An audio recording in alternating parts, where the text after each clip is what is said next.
Alright, Adam Stark here. I wanted to show everyone my collection.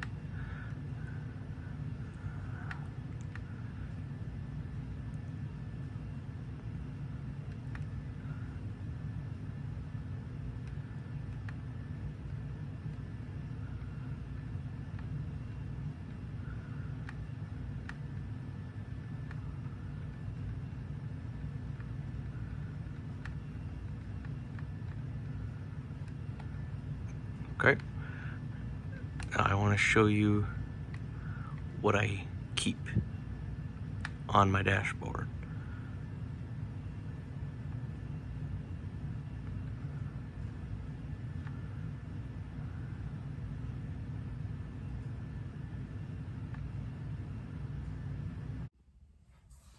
Adam Stark here, and I got some time to kill tonight, so I want to do a video I've wanted to do for a while, which is I'm going to go through what my must-have video games are to keep downloaded onto my Xbox. What games do I think need to be on there because they're just so much fun and just so easily accessible and just a great time overall. And so first and foremost, I want to say, rate my collection. What do you think? How do you rate my collection? Including all the purchases I have made over the years, as I have just shown, and everything. But as you can see on my dashboard, that's what I got. These are games that I just do not delete because I play them often enough where I do feel like I need them. I need to have them on my Xbox because I play them enough frequently where I don't feel like I need to delete them. So I just want to go through each one in alphabetical order, and I will say which one I think is the very best in my personal opinion. I just want to say one more thing too is one thing about me, okay? Over the years, this has become my favorite thing, must-haves in games now when I purchase them, is what I am able to do without internet. And why is that important? Because no matter what, inevitably, eventually, all online multiplayer servers will be shut down for a video game. And then you're stuck with only what the game is capable of having you do offline. So do they give you offline content besides a story mode thing? Do they give you actual good offline content or not? Do they give you split screen content or not? These are important things for me. So that's what I look for.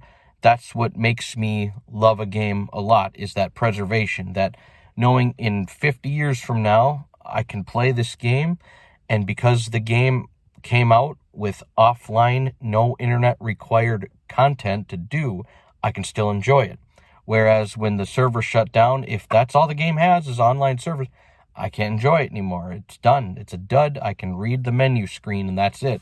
And that pisses me off. So I ain't doing that. So that's my only rule with this. And I want to make two honorable mentions that I like these games a lot. I did delete them off my dashboard, but I still love these two games. I still strongly support them. I think they're fire. I don't play them often enough that I keep them downloaded. I obviously, as you see, they are not down on there right now, and that's Back 4 Blood. It has like the number 4, Back 4 Blood, and Warhammer Vermintide 2. These two games are very similar in style, very similar, very, very similar. It's where you go through these long, beautifully crafted levels in each game, and you always have 3 teammates with you. So it's a team of 4, whether that's real players via online or system link, or if it's AI bots as your teammates. No split screen in either of these games, unfortunately. That is sad. I wish it was, but there is not. But aside from that, a single player is still great. The difference is Warhammer Vermintide 2 is all medieval weapons with flintlock pistols also, and blunderbuss pistols like that, bow and arrows and crossbows, and magic such as like a fire staff and like stuff like that, right? Great stuff. And then Back 4 Blood is a zombie game with really fun guns. I think the guns are zany, over the top, really fun guns, and then some melee weapons like baseball bats and stuff like that. It's just a lot of fun, and that's coming from me. I hate zombie games. I'm not a fan at all. that's one thing when I look up games where you can play with bots and stuff, because that's, like I said, that's my favorite. That has the most replay value to me personally, and that's the best bang for your buck to me personally.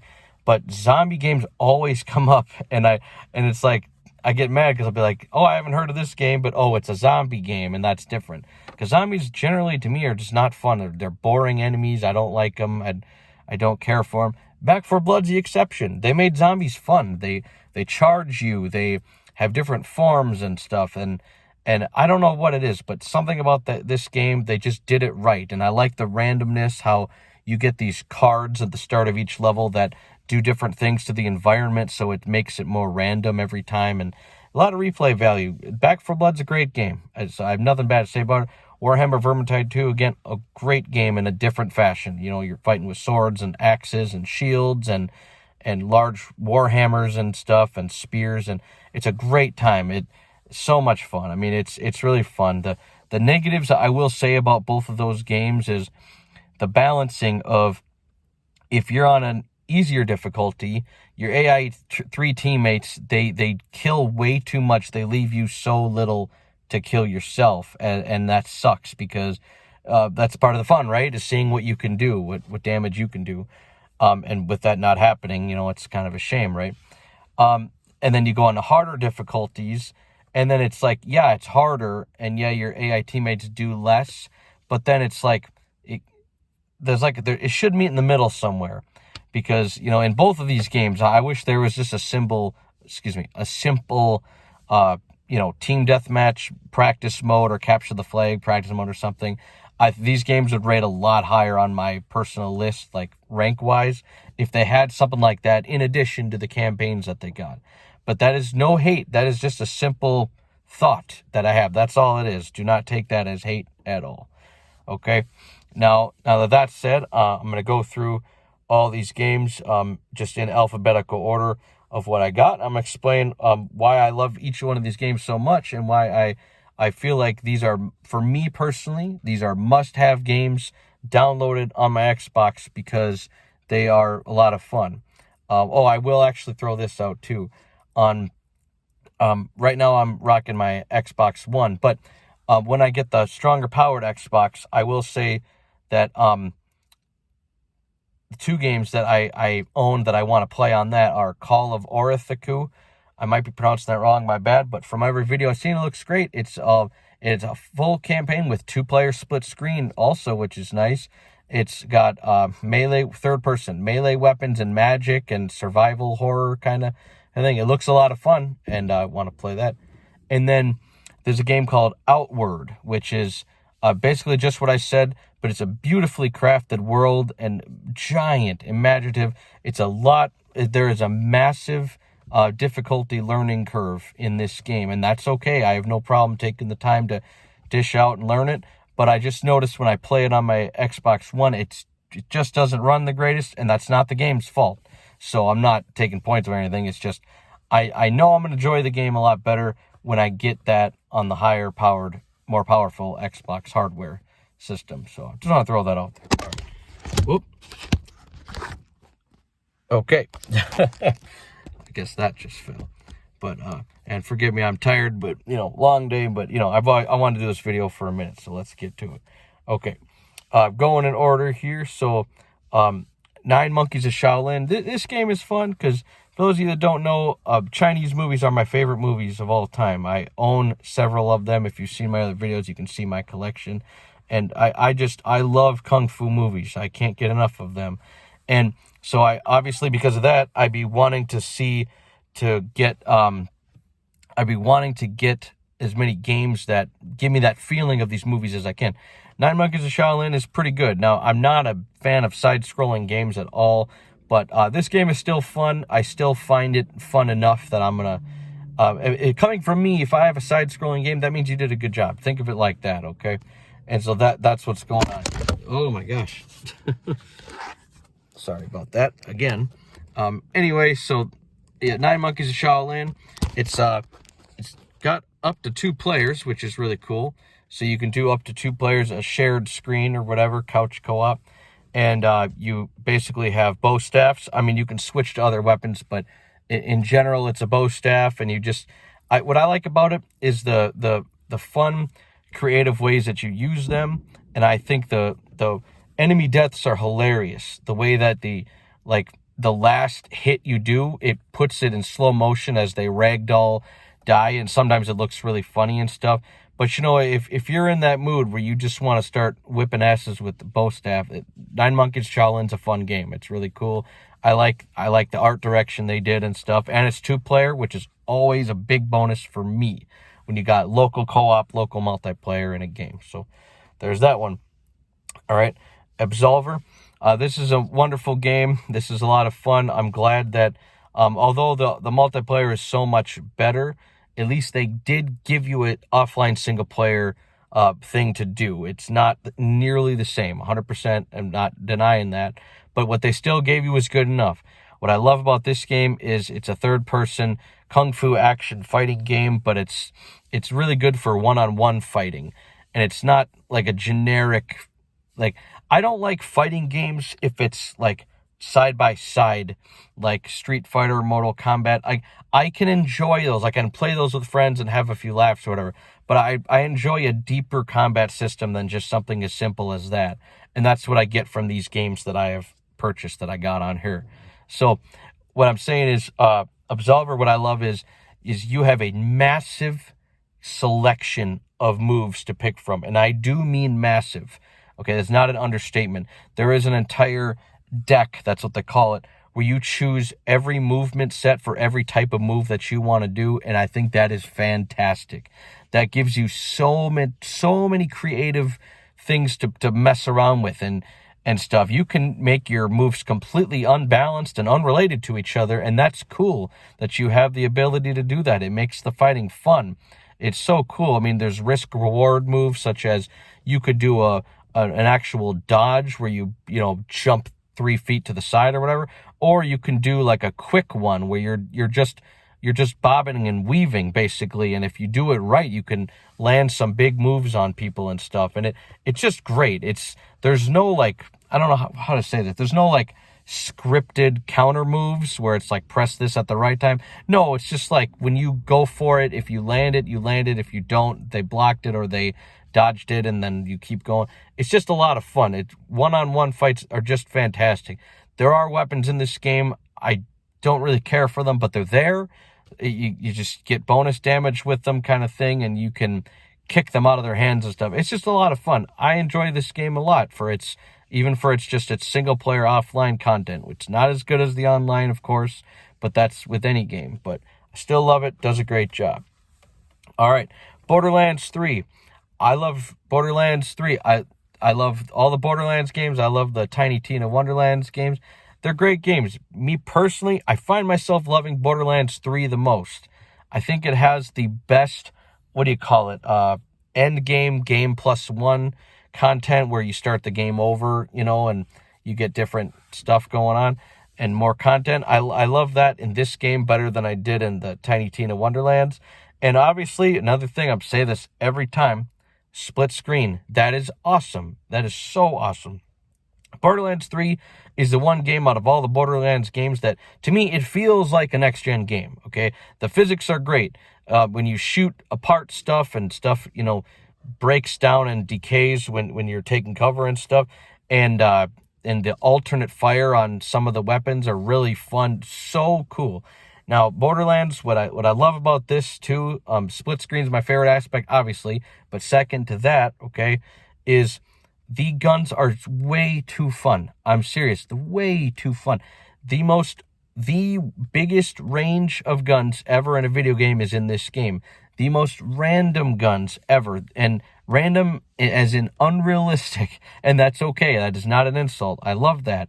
These guns are insane crazy. I mean, I one time I played through, and because everything is procedurally generated and random, one time I played through, I got lucky. This gun shoots 3 very powerful grenades at once, but it is an assault rifle. You know what that means? That means it doesn't use explosive ammo like a rocket launcher would. in this game. No, it uses assault rifle ammo. Assault rifle ammo is easy to get. You can get it for nothing, and you can fill it up. You can have over 200 assault rifle ammo before having to find ammo off the, the loot or whatever in the world. So it's like such a like overpowered gun that I just happened to find in that one playthrough. No other playthrough did I ever get that gun again, and that was so funny to me, so cool. What are the chances, right?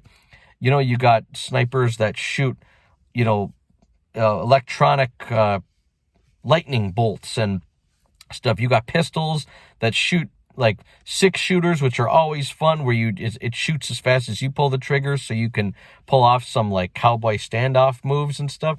And then the alternate fire on that shoots grenades, like crazy stuff. Just so much fun. The guns in this game are second to none. It's so much fun. I just love this game. I think it's incredible stuff. And the fact that you can do it split screen on top of all of that is just phenomenal. They did a great job. Major props to them. All right. Next game, Burnout Revenge. Now look, I am not a car gamer. I'm not a car racing gamer. I generally don't. It's like, don't get me wrong, like, yeah, when I was a kid, I played Twisted Metal and stuff. Great stuff. I'm not insulting the genre or anything. I'm just telling you, honestly, I just don't care about those kind of games. This one changed my mind. Like, I loved Burnout 3, but Burnout Revenge, especially the upgraded Xbox 360 port version, I think is the best one for me by far.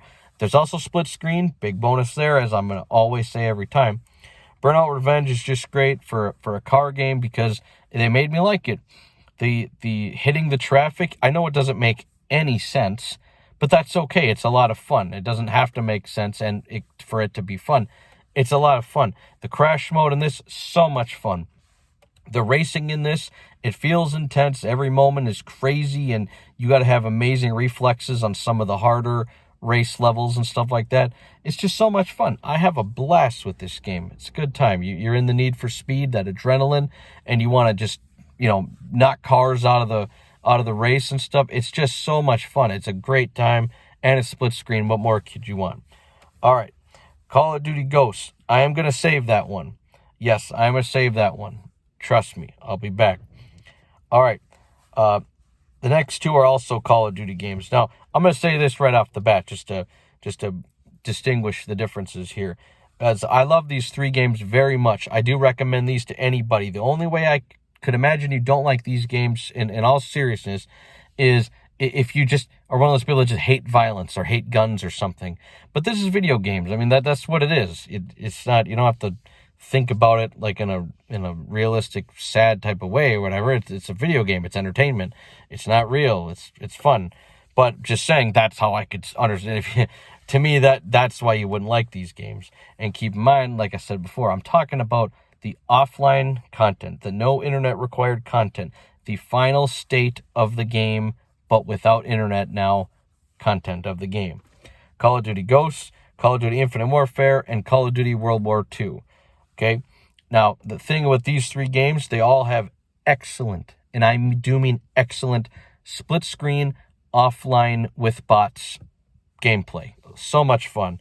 Call of Duty Infinite Warfare, for some reason, you can only have 11 bots. I don't know why, but that's what it is. Every game mode, 11 bots, but they're really good. They're great. So up to 5 on your own team and up to 6 on the opposing team. Call of Duty Ghosts and Call of Duty World War II, every game mode, you can have 17 bots, up to 17 bots. Teams do not need to be balanced, and that is awesome. That is so great. And anyway, Call of Duty World War II, there is one game mode called War, which is an awesome game mode. Only 11 bots at that game mode, but every other game mode, 17. That's awesome. Anyway, so continuing in order, all right? I'm going to save Call of Duty Ghosts for later. Trust me. Call of Duty Infinite Warfare, all right? This came out 2016. Now, this game is Call of Duty, but it's based on the way ahead of time now in the future, and a lot of it's in space. I genuinely did not give this game a chance when it came out. I didn't. And I'm happily eating my words now because the offline content they gave us is amazing. The The vehicle play in the campaign is a lot of fun. Now, that's a campaign. I'm not a campaign gamer. Every time I buy a game or get a game, I will play through the story campaign mode thing once for curiosity, then I'm done. That's it. That's just me. That you might be different than me, that's fine, but that's just me. I like to see the multiplayer simulated experience with bots that I can do. That's me. That's how I like to enjoy my games. So it's all right if we're different, not a big deal.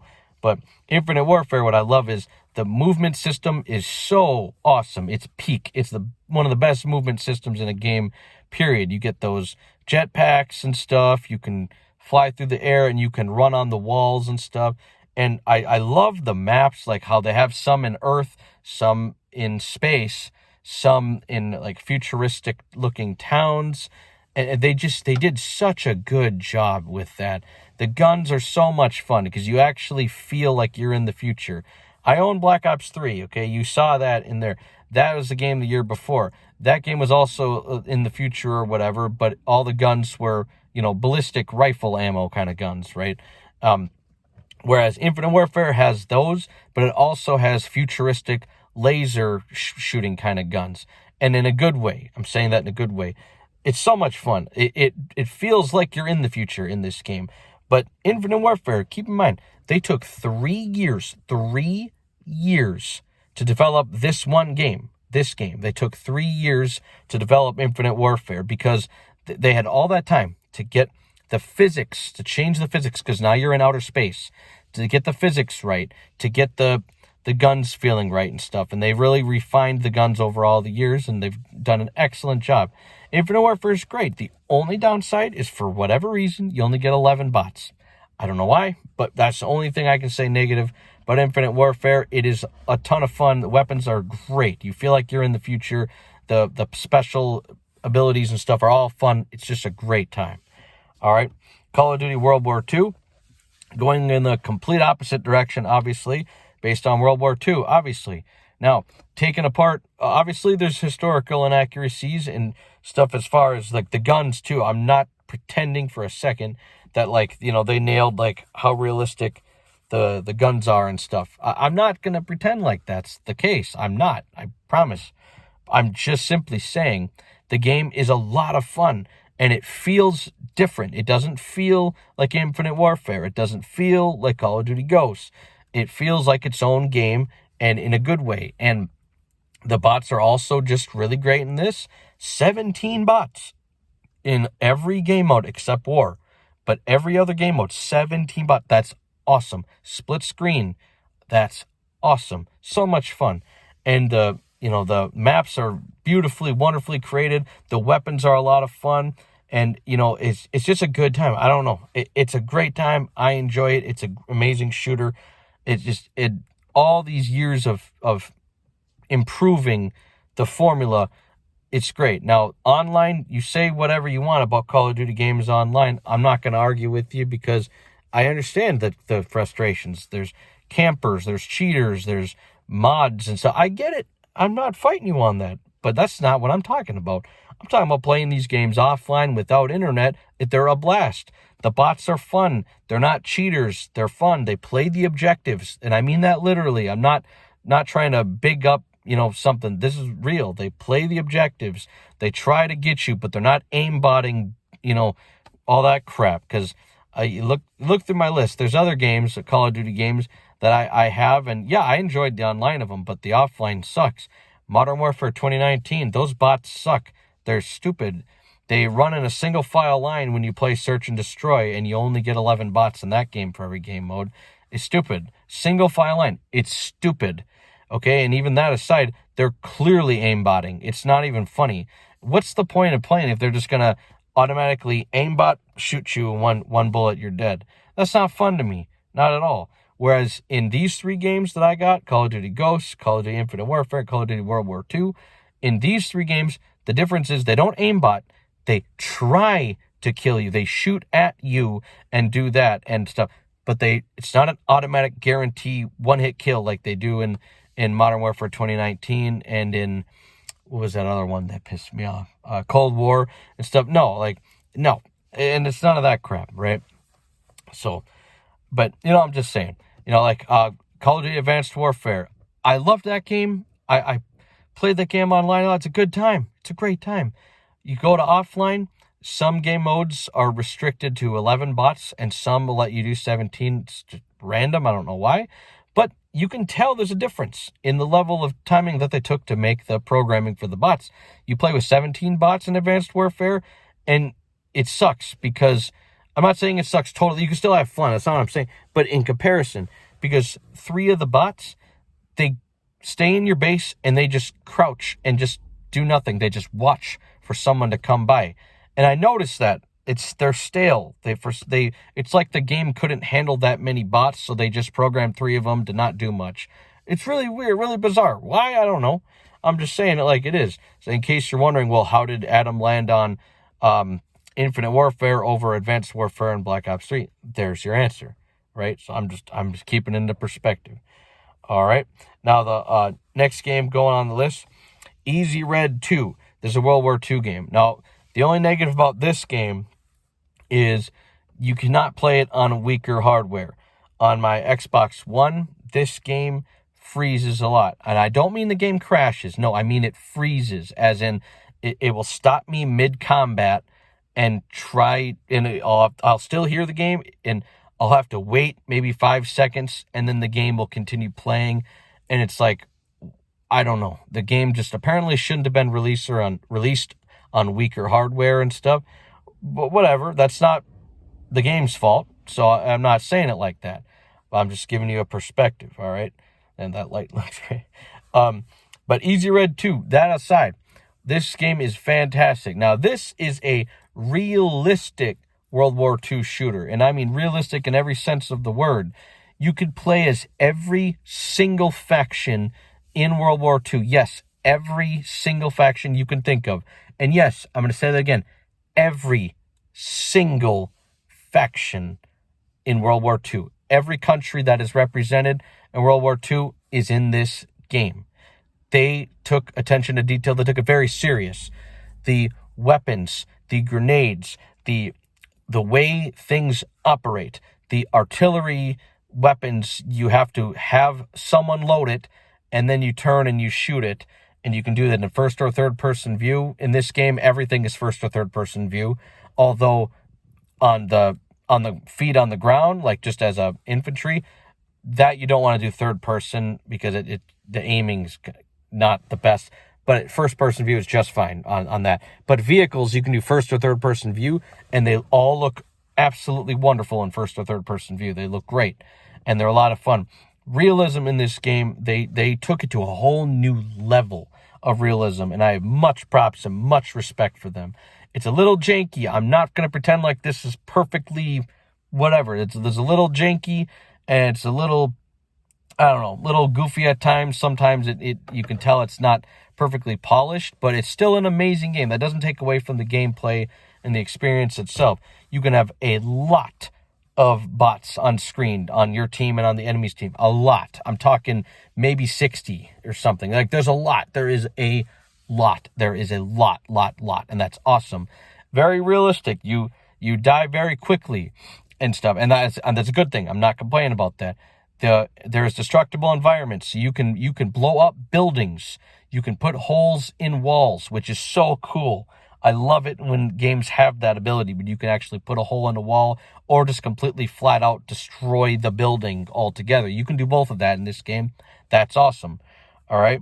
The only quote unquote unrealistic thing I guess I'll say is if your health is really low, like you've been shot enough, you press this button to do a bandage or whatever, and then you will bandage the wound, and then your health will go up a little bit, and then you can move like normal again. That's not realistic, but at the end of the day, people, it is a video game. It's meant to be entertaining and fun, and not as realistic to the point that it's realistic to its own detriment, where you're not enjoying it anymore, because if one bullet would kill you every time, would you have fun? No, but that's why it's a video game. It's definitely more realistic than every other shooter I've ever seen. So I'm giving it that, but I'm always going to keep it real and just say it honest, because I don't want people getting misconstrued when I say things like that. The vehicles are excellent in this game. They have it all. They have every type of vehicle you can think of in World War II. Yes, they have boats with guns. And yes, they have tanks.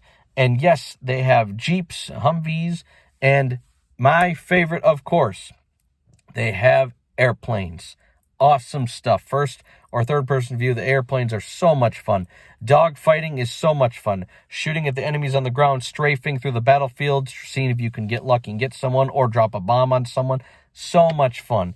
And what's really fun about this too, in this unique experience with the vehicles that I love about this game that's different than any other game, is what happens is, depending on where you hit the vehicle is going to depend on what is done. So, for example, if you hit the engine, it'll give you a little hit marker saying engine, basically was hit. Not with words, with a symbol.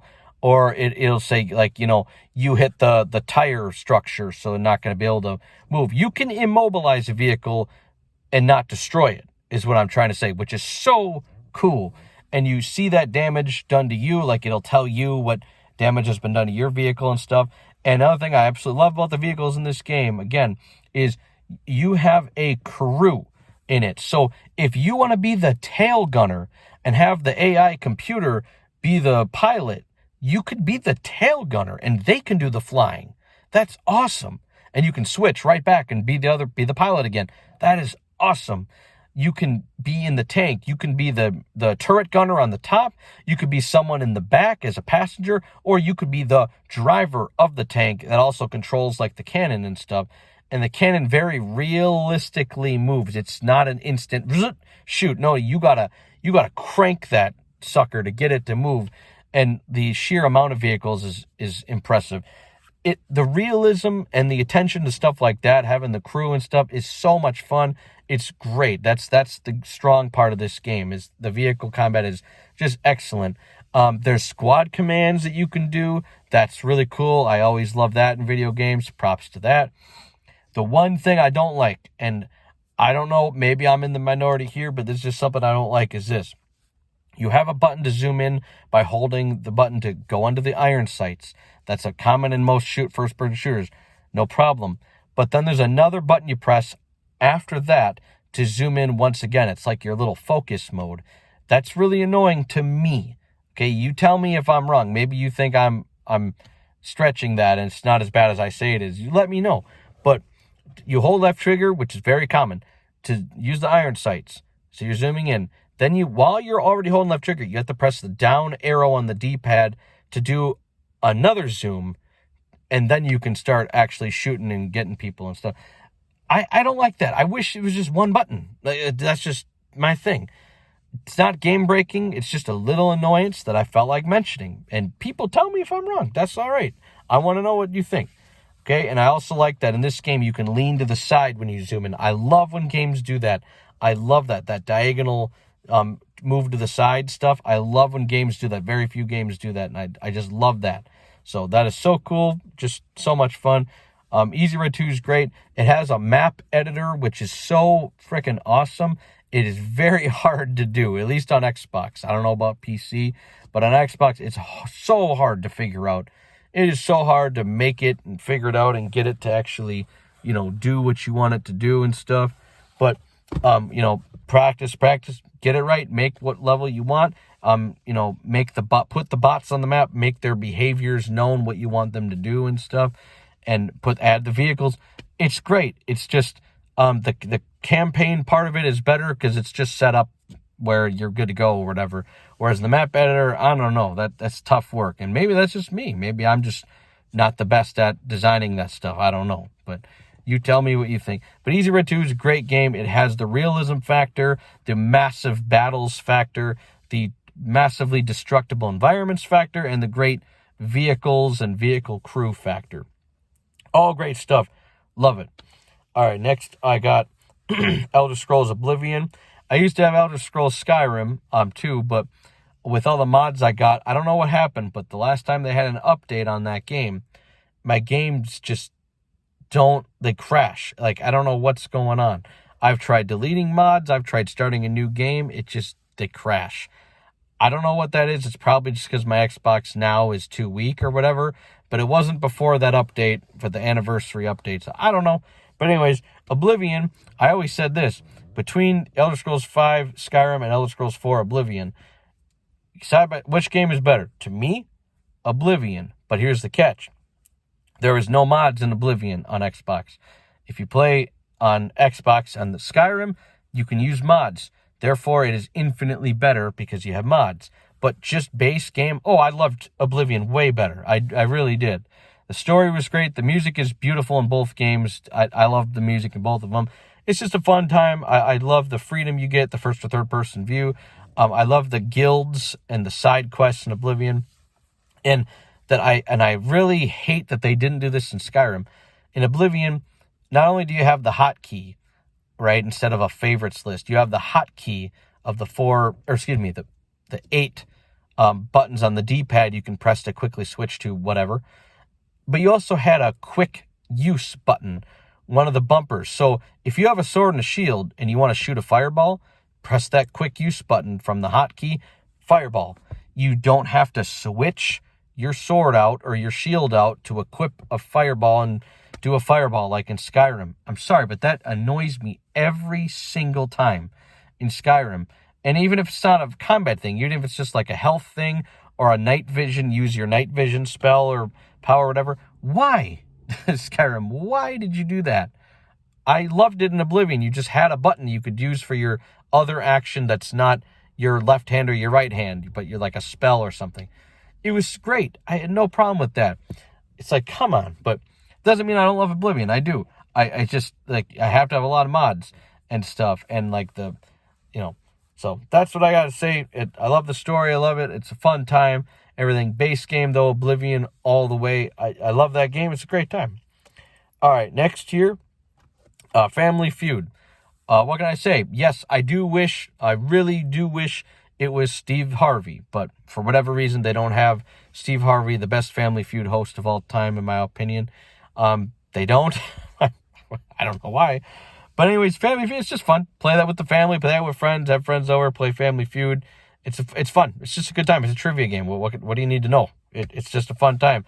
And you can personalize your characters, and you could personalize everybody in your own family when you go up on the board, and you can name it whatever. So you could put funny names or inappropriate names or whatever, and you're going to see it in lights, as you're playing.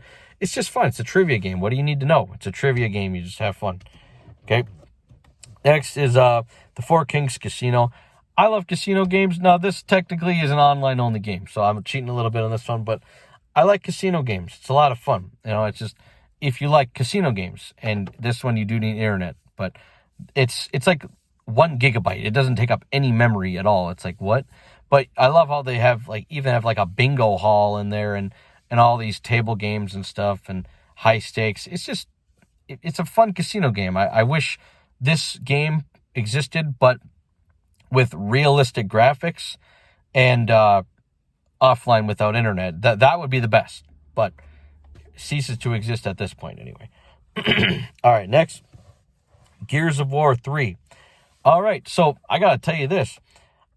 I happily have been eating my own words. I was never a fan of Gears of War, okay? It was not my thing. When Gears of War came out, the first one, I admit, the graphics absolutely blew my mind away. That was the first game that I ever thought, I thought we had reached the peak of video game graphics because they were that good. It was insane. It was a remarkable achievement, what they did with the graphics in Gears of War 3. I was just like, whoa, wow. In Gears of War when it came out. But anyways, I remember playing it. I remember going through the story mode. I remember running through hallways. I remember my first boss fight thing and using that hammer gun or whatever. I remember it, but I didn't love it. The things that I hated about it, I hated the chainsaw gun. And you're going to say, what? You hate that? It's the most iconic gun in the series. I hate it because it doesn't make any sense, for one. And it doesn't, and not that it has to make sense, because I don't want people to say, well, you don't think this makes sense and this makes sense in this other game you like. Okay, save it. What I'm saying is, when you have a chainsaw machine gun and you're playing team deathmatch or whatever, and you're going against an enemy that has a chainsaw machine gun, they just flip a coin and decide who gets to do the execution. kill. There's no rhyme or reason for who gets it. They just randomly decide who does. And it pisses me off because I thought it was always unfair. I didn't like it. I hate the way the people run. The crouch running is just weird and cringy, and I hated it. I didn't like it. I thought it was just goofy. I completely missed Gears of War 2. I don't know what to tell you, and I obviously gave up on Gears after that.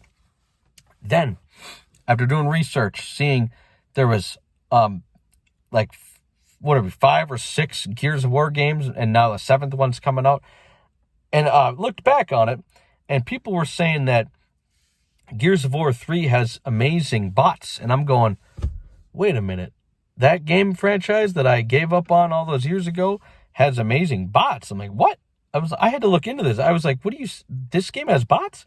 Like, I was like blown away. And sure enough, you look at all of them. Gears of War 5 is limited stuff you can do with bots.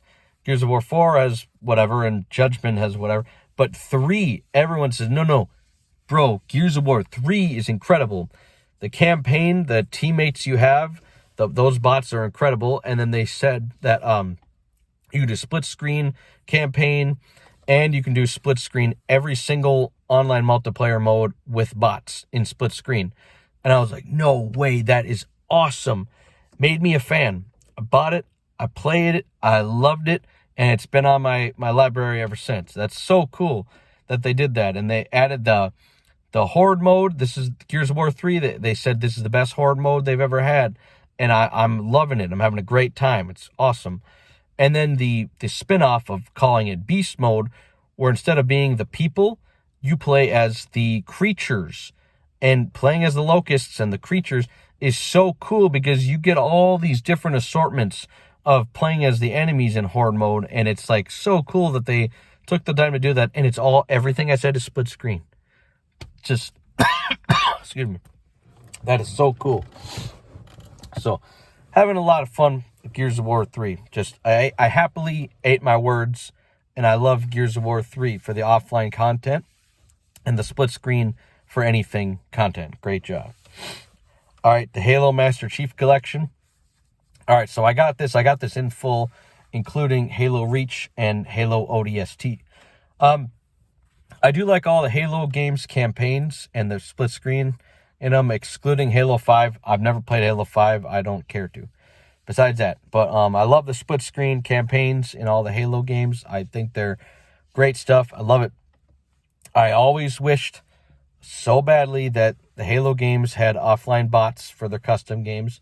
Halo Infinite does, but they're not that good. It's not that fun. They're stale. They're boring. They're not worth it. They don't use vehicles. It's like, it's lame. It's just not worth it. It's free, so you shouldn't complain, but it's not worth it. For me, I have plenty other better games for offline bots content. So, but anyways, that being said, in the Halo campaigns, Master Chief Collection are great. They look stunning, and they're remastered, which is great. Halo Reach and Halo ODST, I really love those games the most by far because of the campaigns are a lot of fun, and the firefight mode that they got going on is a lot of fun. That's Halo's version of Horde mode. And what I really love, too, is in the Master Chief Collection version, they actually went back and added more content to Halo ODST's firefight mode. They added some vehicles that weren't there and stuff. That's just awesome. Thank you. So cool. So cool. The firefight mode, it's a lot of fun. Obviously, let's keep it real. I wish it was just traditional game modes, team deathmatch, capture the flag, oddball, stuff like that. It's not. But it doesn't mean I don't love the Halo games for their story campaign split screen and for their firefight modes and split screen and stuff. So there you go. All right. Hyperbox Uncharged. Amazing, fantastic game. This game came out a few years previously on the Nintendo Wii U or whatever. But now it's on Xbox, and I've had so much fun with this. This is great. Every single thing in this game you can do in split screen. No internet required. Up to 4-player split screen. Come on. What else do you need to know? That's great. With bots. Up to 8 bots in every game mode. That is so cool. It has a story mode, which isn't really like a story, but it's a tower defense game where you can go first-person shooter or third-person shooter.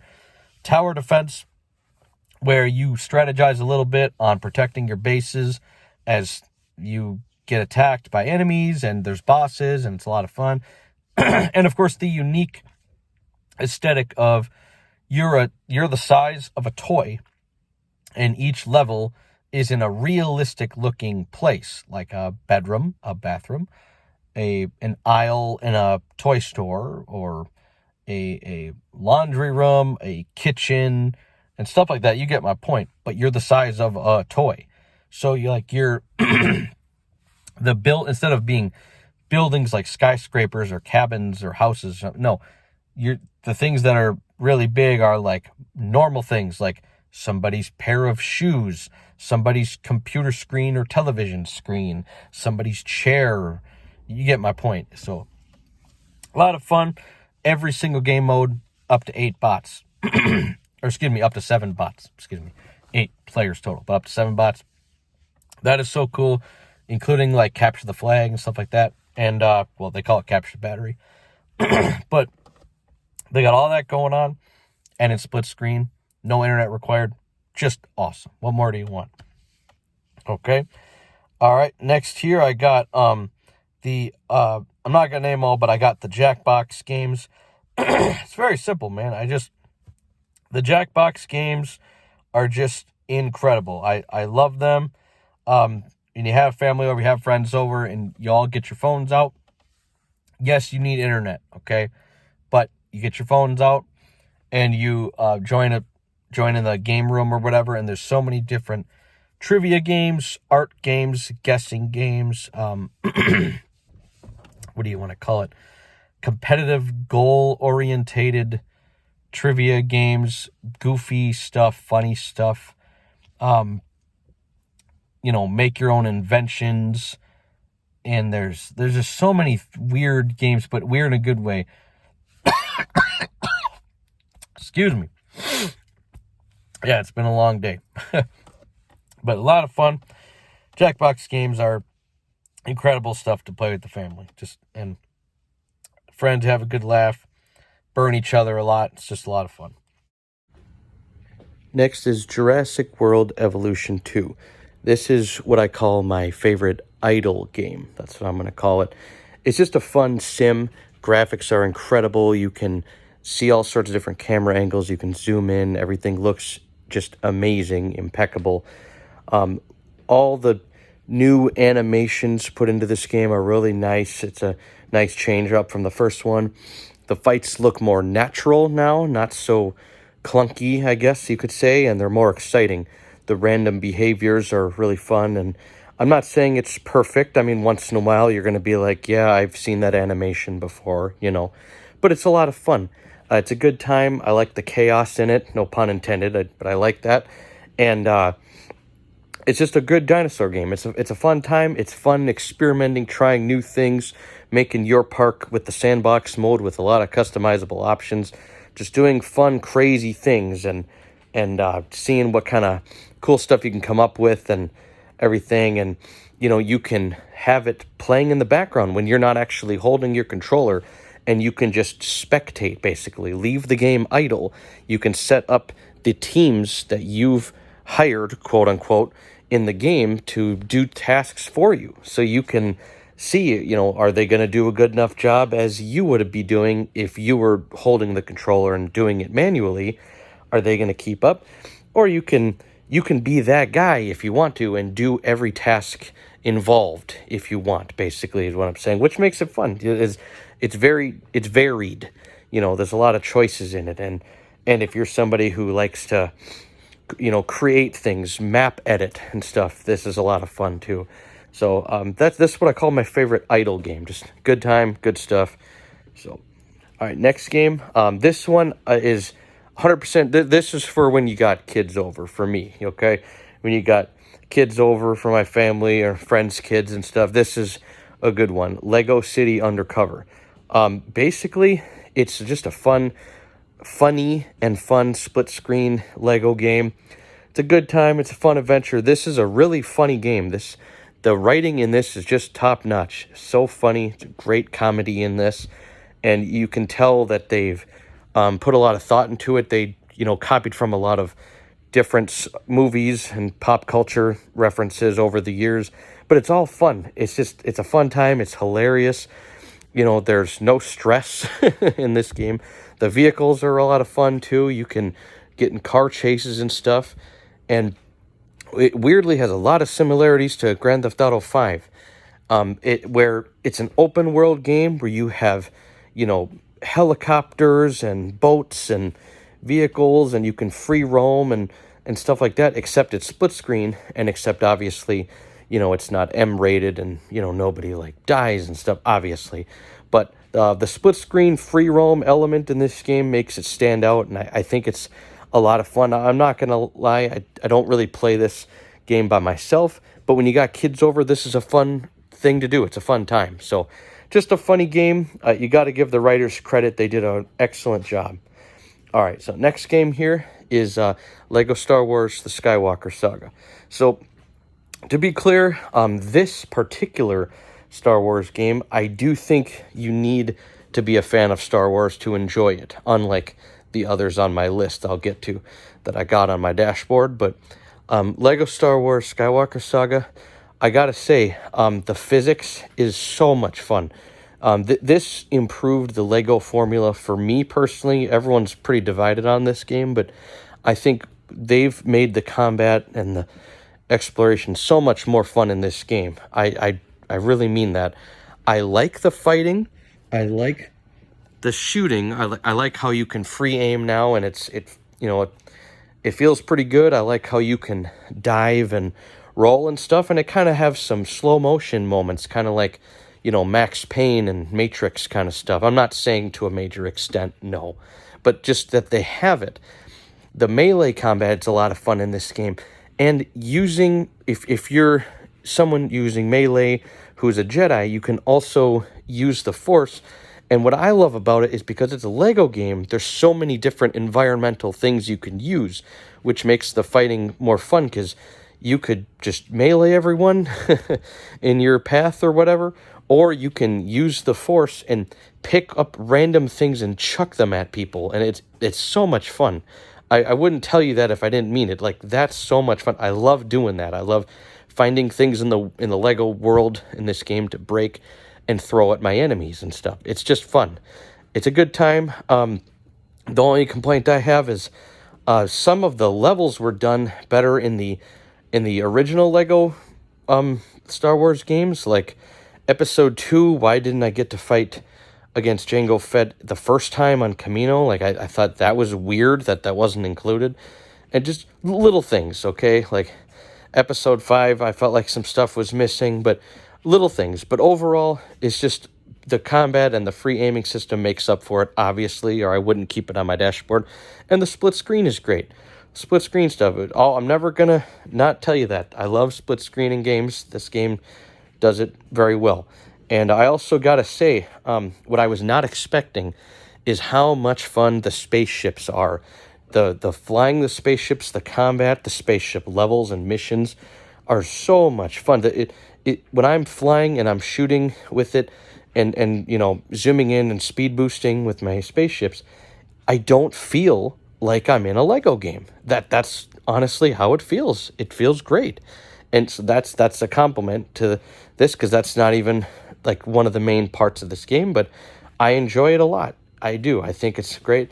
That aside, now, as far as the source material, their sense of humor is top-notch. The things that they make fun of, the dialogue changes and the little funny moments and how they shy away from darker topics from the original source material to make it more Lego and kid-friendly is just great stuff. It's funny. It's hilarious. I have a great time with this. The only thing I can say again is maybe most people wouldn't like this if you're not into Star Wars at least a little bit. But me, I like it. I mean, I even enjoy missions in this game in movies that I don't like. So that's a good sign. You know what I mean? So, all right. Continuing with my dashboard here. All right. Lost Judgment. So this game is very, very incredible. I'm so glad that I got into this game and I researched more, because with all of the kung fu based fighting games that I have and have played, I'm always looking for more. I'm always, trying to figure out what, there's got to be one that I'm missing, right? That I just haven't gotten to. And this happened to be the one for me. No disrespect at all, but I had given up on all of the Yakuza games a while ago. I've played some of them and stuff.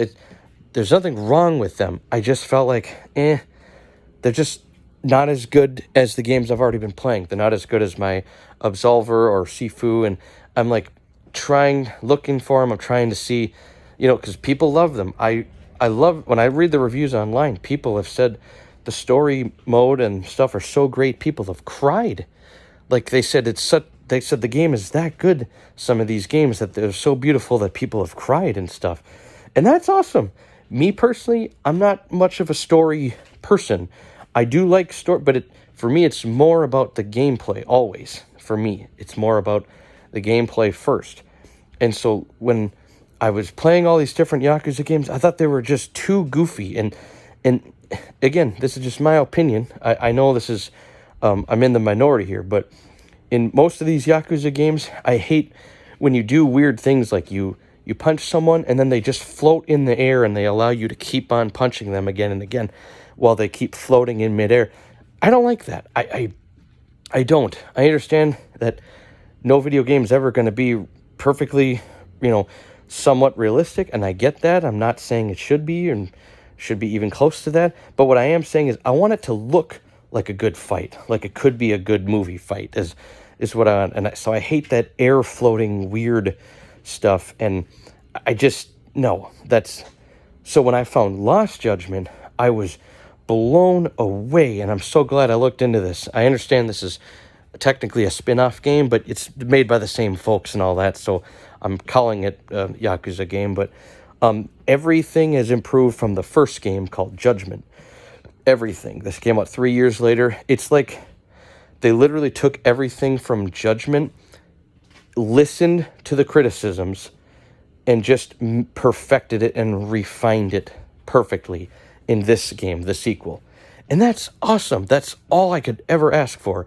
And so the game itself, the story is absolutely incredible. And this is coming from me, who I don't generally care about stories, but I like this story. This is gritty. It's interesting. It's really dark, and it's really like R-rated. They explore very deep themes. They don't hold back. They don't, this is like stuff that people, I feel like, mostly would be scared to even fully talk about because it's so dark and stuff. And that's great. They put it in here and they make it visceral and crazy and stuff.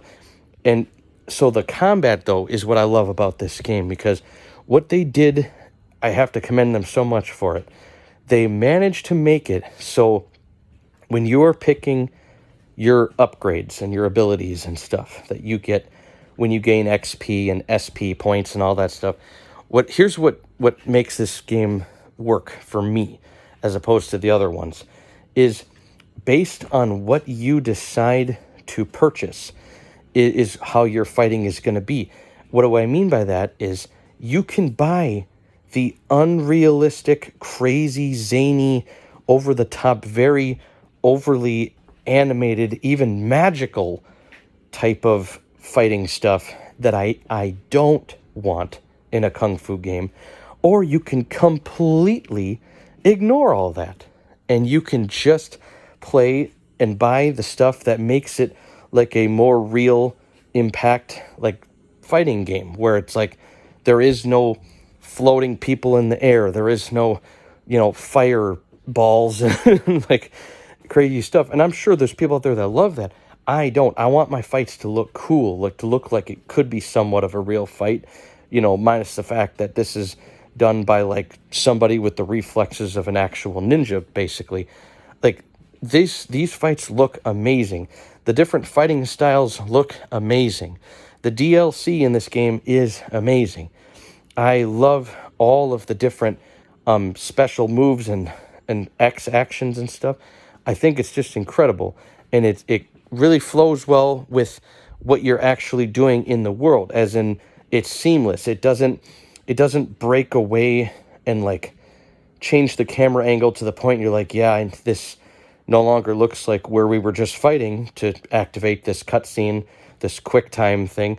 Instead, it's really good, really seamless, and it looks amazing. And, you know, I'm still finding new ones to this day. This game is so much fun. I guess the only negative thing I could say is you absolutely have to play this on hard difficulty, the hardest. That's the only thing I will say is you have to, or else you're just going to steamroll it too much, the game. It's going to be too easy. You got to play on the hardest difficulty. But graphics, incredible. Story, incredible. And the combat is just a lot of fun. It manages to have a lot of fun with the different fighting styles and all the takedowns and stuff you can do. And the mercy moves and stuff. They're just so much fun. I'm having a blast with this game. I would not want to miss this game anywhere. So, great game. Shout out to them. Okay.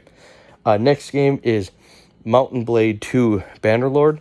And I want to keep in mind something. As I said earlier, I'm counting these games in their final state. Okay. I'm assuming this is the final state of this game, but you'd never know. But this is after several updates for this game on Xbox. Several gigabytes later of game updates and patches and stuff. They managed to do so many things after this game was initially released on just the Xbox specifically, and I absolutely love this game. So this game for me is a must-have. This game, here's the thing. I love medieval warfare. I love sword fighting games. I love melee-based games. For me, again, I have to do it where I can free aim, do what I want, not where it's like turn-based or where it's like, you know, if you press X at the right time, you do a counterattack kind of thing, kind of like Assassin's Creed. You know, those kind of things get old after a while. I like a game where you're free aiming, free moving, and whatever. And this game also has first and third person view, which is so cool. I love it when games have that. That's not a requirement for me, but I do love it when games have that option. This is one of those games. And what stands this one apart is a few things. For one, massive battles. Massive, massive, massive battles. On the screen at one time, you can have 1,000 units. And horses count as a unit. So if you're riding on a horse, 500, you get the point. But that is awesome. So yes, if a fight is bigger than that, yes, you're going to see, you know, enemies and teammates spawning. But you can't help that. You can't. The hardware is limited to what it's limited to. So I'm not mad at that. I don't care. But I'm mentioning that for people that may be curious when they hear me say that. The massive battles, zero lag, zero freezing. It doesn't slow up when you have a massive battle. It is incredibly great. It doesn't freeze. It just runs great. I don't know what else to say without sounding generic, but the massive battles, they just run wonderfully in this game. Normally when you have a big battle, you can expect crazy slowdowns, freeze up, or even gaming crashes in some other games that I've played. Not this one at all. The big battles don't affect that, don't affect the performance at all, which is great. And the second thing that makes this apart from others is the actual physics integrated into this game. I absolutely love what the physics have done in this game. But what do I mean by that? Is they actually took the time to do this, which is so cool.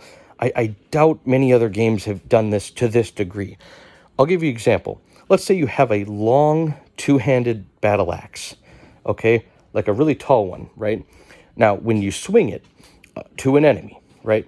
Depending on two things. Three things. The speed of your swing, the part of your swing that actually landed on your opponent, what part of the actual weapon, whether it's the blade, the bottom of the blade, the top of the blade, the middle of the blade, the blunt part, which is the stick holding the blade, and what part of your actual opponent's body did it hit, all factors into the damage. And why is that awesome? Because I don't think other games think of this, which is so brilliant about this. When I'm in a castle, okay, in a crowded corridor where there's walls on all sides of me, and I'm in like a tight little narrow hallway. When I'm swinging my battle axe, sometimes two-handed battle axe, I should rephrase and say, sometimes it gets stuck on the wall when I swing, and I might only hit the enemy with the blunt part, which might only do like a mere tiny 5 points of damage or something, because I couldn't complete my swing because the weapon was just too big in that area. And if I get too close to the opponent, to the point where like I could smell their breath and I swing, well, I'm not going to hit them with the blade because they're too close. You know what I mean? And so like I have to take the time to switch out to my dagger or my sword or my one-handed whatever weapon and hit them with that instead, because of me being in this type of location where a two-handed long weapon is just not going to reach very well, and it's going to get stuck when I'm swinging sideways from the walls and stuff. With the exception of a spear, because that's going to go forward, obviously, so it wouldn't be as much of a problem. But so that is so cool that they actually took the time to do those physics. And you can turn that HUD off, but I keep it on because I like to know, did I do this right? Did I time this right? Did my swing damage them a lot, a little, barely? It's just great. It tells you everything you need to know, so you can see how you did, and you can be like, oh, dang, I thought I was going to connect perfectly, cut their head right off or whatever, but I didn't. So it's going to tell me what happened. Oh, blunt damage. Oh, so now I know I didn't hit them with the blade part of it. I hit them with the blunt part of it because they were too close when I swung. So I swung at the wrong time or whatever. You get what I'm saying. But it also has, as somebody, me, who loves medieval warfare, this game tries to be as realistic as possible. There's no zany jumps, flips, and no, everything feels heavy and weighted. It has every type of medieval weapon you could wish for in a game. This game has it. It really does. It has throwing weapons. It has, artillery weapons like cannons and trebuchets and stuff like that.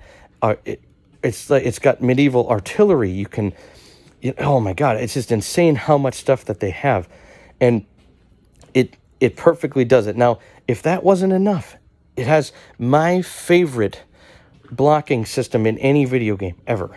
Now, if you wanted to, yes, you could turn on auto block, where it'll automatically pick the direction to block properly from whatever. I don't do that. No.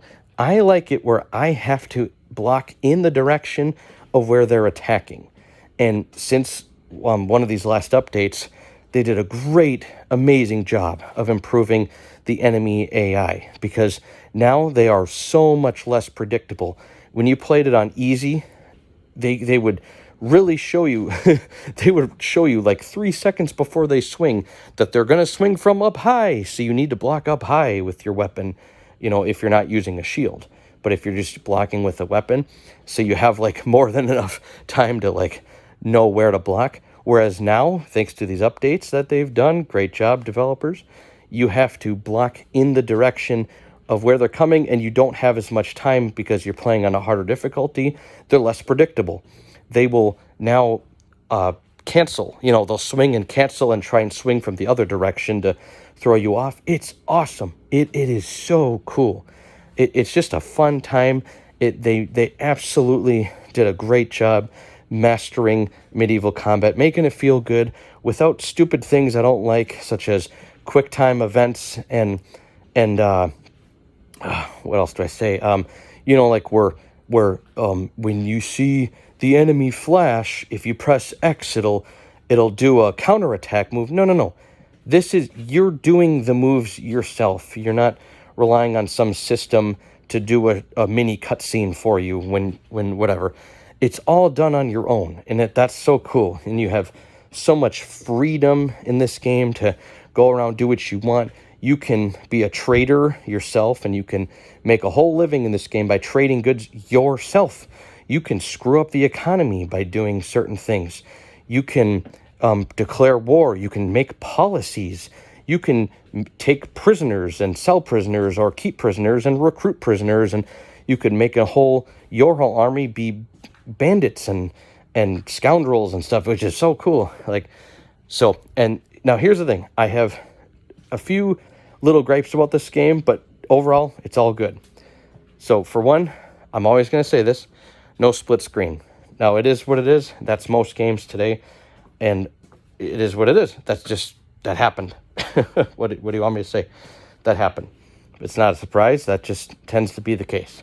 No split screen. Another thing I'll say is, so they have a thing in the main menu called Custom Battle, which is great because you can set up the battle exactly where, when, and every single detail. So you can say exactly what troops are going to be on the field for both teams.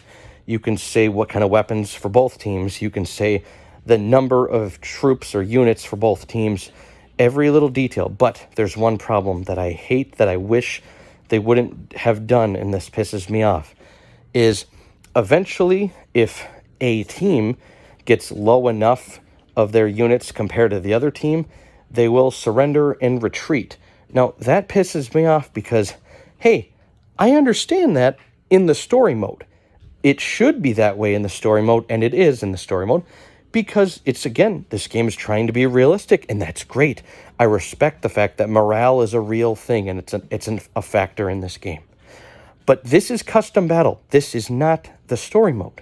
So why do they do that for this? This is just a practice mode. This is a screw around mode. This has nothing to do with your character and your story or anything. This is just a screw around, have fun mode. They shouldn't have done that, and that pisses me off that they do. I hate that. Okay, and the last gripe I have is this, is that you can't do any type of game mode where you can respawn in a battle. Now, the one major improvement over the last game, Mountain Blade Warband, which I also own on Xbox, is once you die in a battle, at least in this game, you can spectate, and that's good. You can freely move the camera and spectate, or you can spectate on any unit on either team, and you can even fast forward and stuff like that. That's good. That is an improvement over Warband, so that's great. But what I don't like is why in the world can't, at least in custom battle, can't I just respawn as another unit? And you're going to say, well, Adam, geez, you have too many complaints. Well, just listen for a second. What is the point of being able to respawn in a game with a big battle? That allows you the freedom to experiment a little bit, as far as like, hey, normally I'm going to be very careful because I only have one life, right? But what if I could respawn? Then I'm going to try something different. I'm going to try using rocks as a weapon, like something crazy. Why? Because the consequence would be, oh, if I die, I'll just respawn. But this game doesn't allow you to do that, and that is a gripe that I have. Is I wish one game mode you could have with a big battle where you could just respawn as another unit. You can't. The closest thing to it is if you go to the arena in any of the major cities in the story mode campaign game or sandbox game, you can go to the arena, you can battle there for free, and you can win gold just by competing, if that matters. And what I do like is you can instantly restart at any time. So you can just go, so you die, okay, you click A, talk to the guy, click A again, boom, you're right back in it. It's as close as respawning as you can get, but of course that's only with a free-for-all deathmatch kind of a game mode. So at least there's that. And, if you're going to do a tournament, which are so fun, and every single city has a different tournament setup, gameplay type, and different, variants of it. Like some have horses, some don't. Some have javelins, some don't. Some have, snowy, mountainy, kind of crazy arenas. Some have sand arenas. And I love that. The variety there is great. But the closest thing you can do to what I just said, the respawn thing, is you can just save right before a tournament, and then, if you happen to die and you can't win the tournament now, you could load your last save and do it again. But still, I understand that part a little bit for the story, but I just wish there was a way you could respawn. I would rate this game a lot higher if you could do that, because imagine setting up a 5,000 versus 5,000 battle on a battlefield, and you could respawn. I mean, I would... Okay, but that all aside, this game is absolutely incredible. I had to get those gripes out of the way because I'm someone who's very honest. I'm always just going to say exactly how it is. That's how it is. Okay? I mentioned it anyway, but don't let that fool you. For people that love medieval combat, this is the game. This is it. Okay? Battling on horses, no other game is even close to doing it as well. The blocking and aiming system and the physics of the weapons and the amount of different weapons. This has it all, and the massive battles that you can have. It doesn't have to be, but they can be, and it's just awesome. So this is my must-have medieval combat varied game. Okay, next on my list, Moving Out. Okay, this is another game that, again, play when I have kids over. So kids come over, this is a game that we're going to play. This is just a funny game. That's all it is. It's just funny. Because what do kids do anyway? They wreck stuff. they break stuff. They wreck stuff. They run into walls. They trip. They fall. They, break things. That's what this game is. You're a moving company, except the physics in this game are just hilarious because when you carry stuff, you're bumping into things, you're breaking things, you're chucking things into the moving truck, breaking them on your way to doing the job, and it's just funny. That's it. There's no deep thought here. It's just funny. It's just a funny, good time. Okay. All right. Next game here is NHL 24. Now I'm gonna start out by saying this, right? Obviously, in the future, I know there's going to be more NHL games. Okay. I don't care. I don't need to buy another NHL game ever again in my life. I am completely satisfied with this one. I hadn't played one in a long time, and I'm talking long time. I want to say 2008, 2009, I don't know, 2007 maybe. It's been so long, and the amount of improvements that have been made are just astonishing, and I am so happy that I got back into NHL games when I did now, because this one happens to be the right time, because from this game to the previous game, NHL 23, this game has a theater mode thing where you can look at your replays and you can really dynamically change all the camera angles with so many camera angles. This game might have the best video replays of any video game I have. They're awesome. They're absolutely awesome. They're spectacular. You can see every single little detail ever. What I love about this, I love hockey, and what I love is this game just does a good job.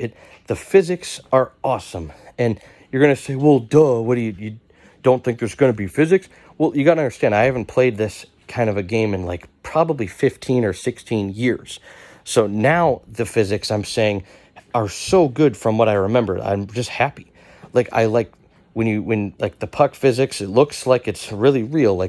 It does crazy things in the air and stuff, and when a puck hits off of a pad and bounces and does this or that, when your stick gets caught under someone's leg and you're trying to get it out so you can use it, stuff like that, little details like that, I notice, and I absolutely love that. The mini games in this are so much fun, and I love the customization in this is just amazing. I'll give you an example. I have no care laughing at myself. I suck at this game, right? And so not only do I have to play on an easier difficulty, but on top of that, and by the way, you can do up to 4 players on this game. That's awesome. Anyways, another thing you can do, you can turn off penalties in very specific ways. What I do is I take every penalty, and out of 100 points, I put it down to 10, meaning that only 1/10 of every type of different penalty individually will be caught by the refs. I do that because then there's less penalties in the game, which is more like a real game, because otherwise, when I keep them where they're at, or I think they start at 50, 60 or something, I tend to get them a lot, and it gets annoying. But the game lets you fix that, so that's great. And also, I suck at playing center. I don't know what it is. I can't win a face-off to save my life. So I turn just the difficulty for the face-offs down to a much smaller number so I can win them from time to time. And you can laugh at me all you want, but you got to admit, isn't that cool that the game does that? I think that's great that the game does that. That's awesome. All right, and another thing, last thing I'll say about this, because it's a hockey game. What do you need to know? You're playing hockey. It's a lot of fun, and it's local multiplayer. But what I also love about it too is that you can go online and you can download rosters of teams that people have took the time to create, and that's great. So if there's something missing, you can get it in this game now and download them and use them. That's great. Now, but aside from that, I love the controls, the stick handling, the deke moves where you can do like a windmill deke, it's called, or a quick deke. You can do the skate backwards button to do a quick spin when you have possession. The protect the puck, clicking in the left thumbstick button motion, and then of course switching the puck from this side to this side to this side to this side, so you can try your best to keep it away from the defenseman and to keep it away from the goalie being able to easily track where you're going to shoot from. And I like the fake shooting button where you click and right thumbstick to fake shoot. There's so much fun, and I just love how the stick handling feels great. It feels great. It looks amazing. The animations feel right and stuff. And it's just a blast. And the replays, like I said, are just awesome. Both the ones that they do and then the ones that you can press start, go into the theater mode and look back at yourself. Just great. It's too good. It's everything I've wanted in a hockey game. It's here. I don't need to buy any newer ones after this. It's fine. Like, the only thing I think of is if they ever do a hockey game where you can play in first-person view, I guess. I mean, just to see it, I guess. But no, that's not a requirement at all. This is awesome. I love every little detail. Like, there is real songs that I hear myself when I go to a hockey game, an NHL game, that I hear in this game. The lighting effects that they do on the ice in between the plays and stuff. I see that in real life myself. It looks right. The stadiums look so much like they're real stadiums. The details in this are just incredible. The 10 or so different camera views you can play on, including the most realistic play as if you're watching the game on TV. What? That is just incredible that they put that in this game. I mean, I'm new to it, obviously, compared to everyone else who's been playing these for years, but I love it. This is my one and done hockey game. This is awesome. So have a lot of fun with this. Have a lot of fun playing this with friends and family. So, all right, next game, Perfect Dark Zero. To be specific, the rare replay version, because it's a little bit updated compared to the original version. But anyways, Perfect Dark Zero, it also is split screen. It has a split screen campaign, and it has bots. And what's fun about this is the bots, you can choose each individual bot and do what you want with them pre-game. So you can, instead of just being like, how many bots, what difficulty on each team, you can do that. But in this one, you can click on each bot specifically and say, I want this bot to be the hardest difficulty. I want this next bot to be the easiest. I want this next bot to be random. I want this next bot to be medium, and always go for the person with the highest kill count. Weird things, yes, like that you can do. Really cool. The game's a little wonky, a little janky, and some of the gunplay isn't the best. And I admit, most of the game modes suck. That's one problem. I have to play the eradication game mode to have any fun, because otherwise they don't let you put enough guns to use on the map. Eradication's better because you just buy them pre-round and then have fun with it, right? And you can play how you want to play, and that's great. That's all I need. It's got a cover system. It has perhaps the best dual wielding in a game. I would like to have this debate with somebody, but this might have the best dual wielding in a game, because not only can you dual wield, and where you shoot with left trigger, shoot your left gun, shoot with right trigger, shoot your right gun, reload, so you can reload one gun at a time, or you could shoot both guns at one time, press reload to reload both of them, with that risk of, well, then you're exposed, you could be shot. But it also, this is the only game I know of where while dual wielding, you can still melee. Yeah, that's kind of weird. Most games, when you dual wield, you cannot melee. So I found that kind of cool that this game does allow that to happen. So Perfect Dark Zero, it's It's not amazing, but it is still fun. I do play it once in a while. Just a good time. Okay. All right. Next game, Prison Simulator. Now, you're probably thinking, this is odd. Why is this on here? Now, listen. First and foremost, this should be called Prison Guard Simulator. I don't know why they call it Prison Simulator. You're a prison guard. So this has everything to do with being a prison guard and being in prison, male prison to be specific, minus, of course, the X-rated nasty stuff that happens in male prisons, which is fine with me because I don't want to see any of that anyway. So I don't mind that that's not in the game. But if you know what I'm referring to. But anyways, this is what I call the OCD game. If you are OCD or you feel like you have OCD tendencies, this is the game.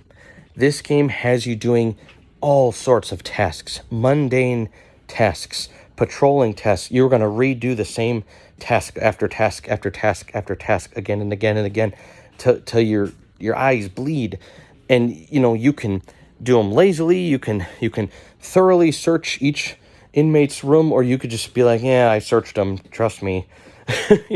And what's also fun is you can decide to create your prisoners yourself if you want. And so you can have a lot of fun with that. You can name them after people that, like in your own life, just to be funny and be like, oh, hey, I wonder what's going to happen to such and such. And, like I named some prisoners after people in my family so we could all have a laugh, and they'd say funny stuff. Like one guy in my family I named as one of the prisoners, and I walked by, and in the game he just looks and says, I'd kill you for a beer. Like just funny random crap like that. So it's also a comedy kind of a game too.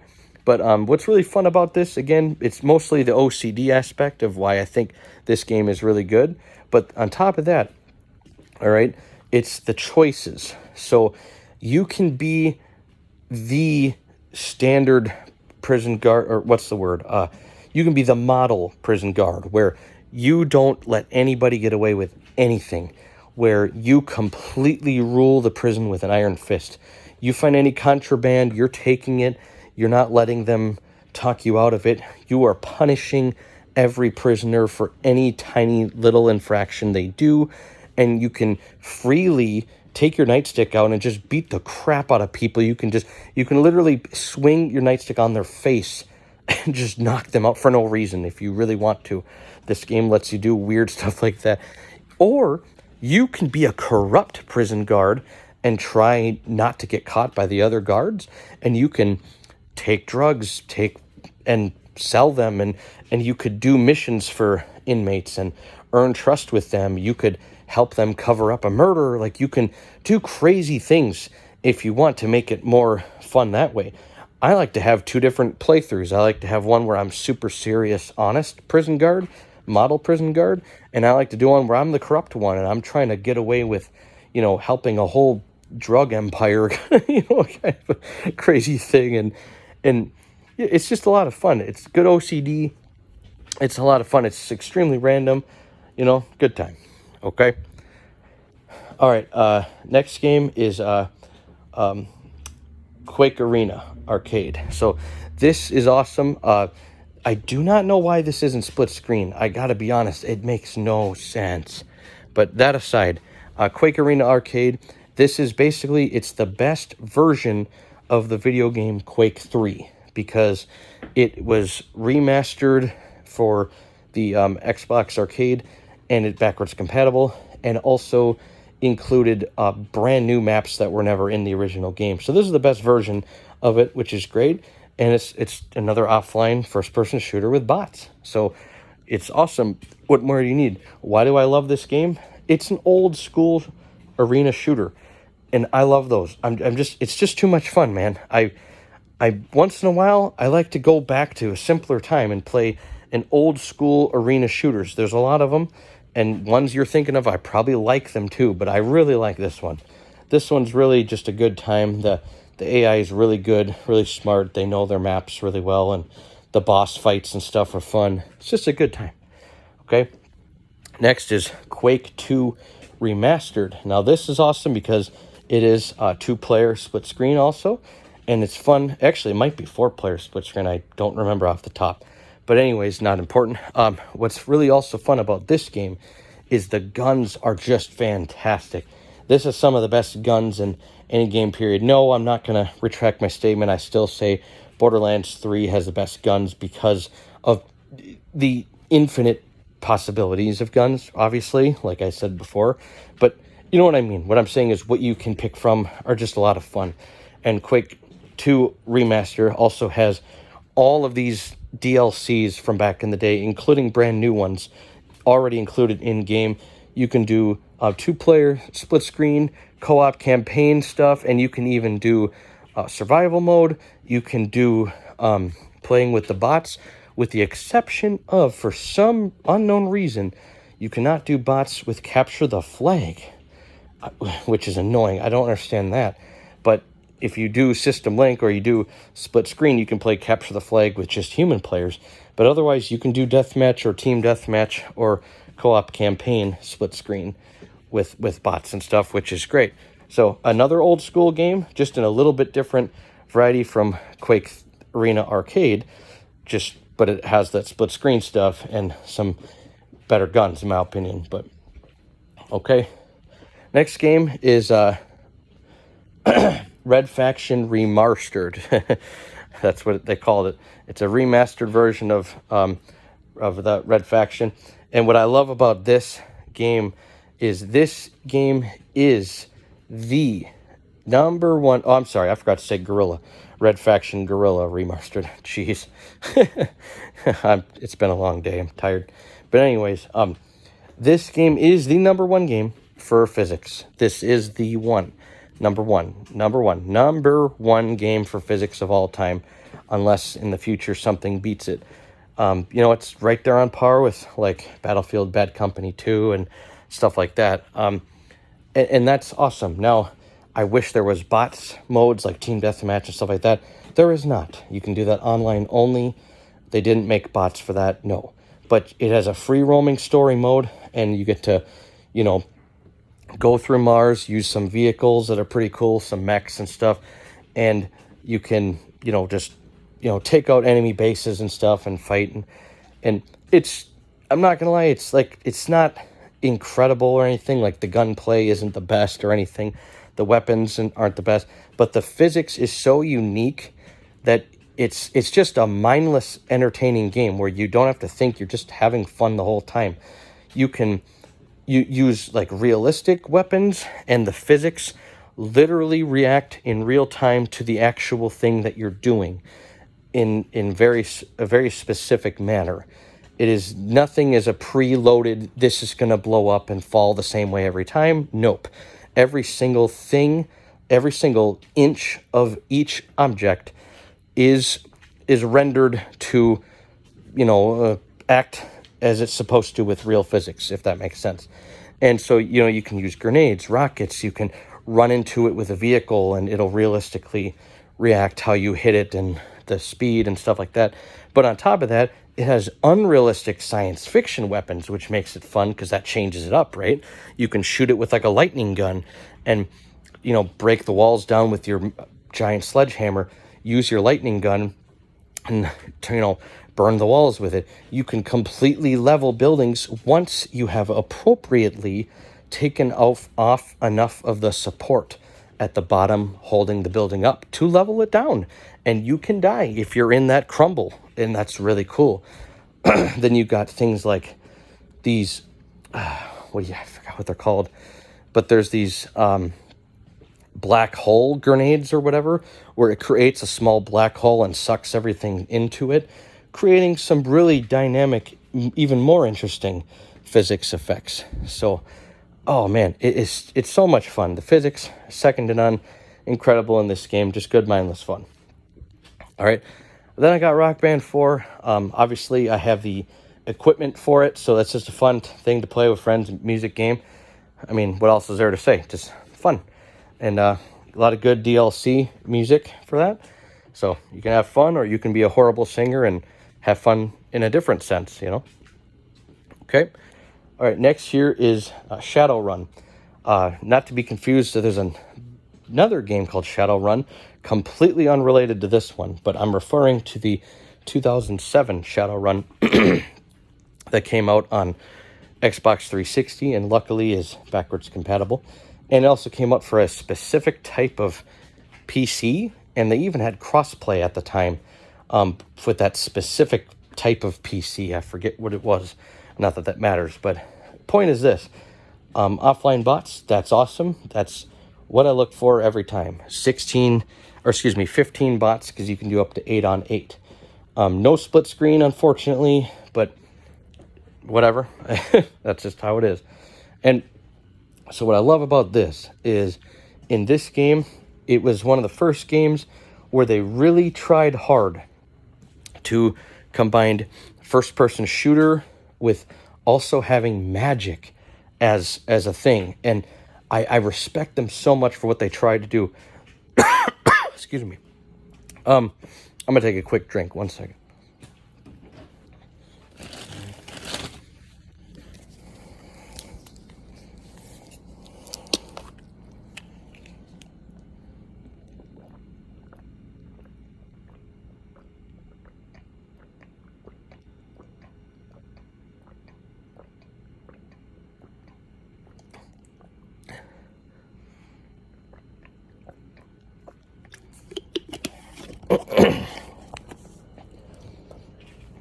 All right, thank you for your patience. So first-person shooter, but also having magic involved in the game. Now, here's the thing. The reason this isn't farther on my,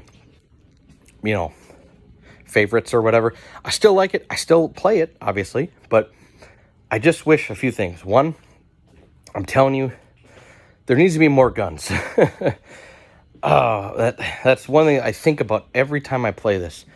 More guns need to be in this game. There's just not enough. I mean, I still play it, so I'm not saying it's not good enough to buy, but there should be more. And also, the magic powers, they're all fun. They're neat.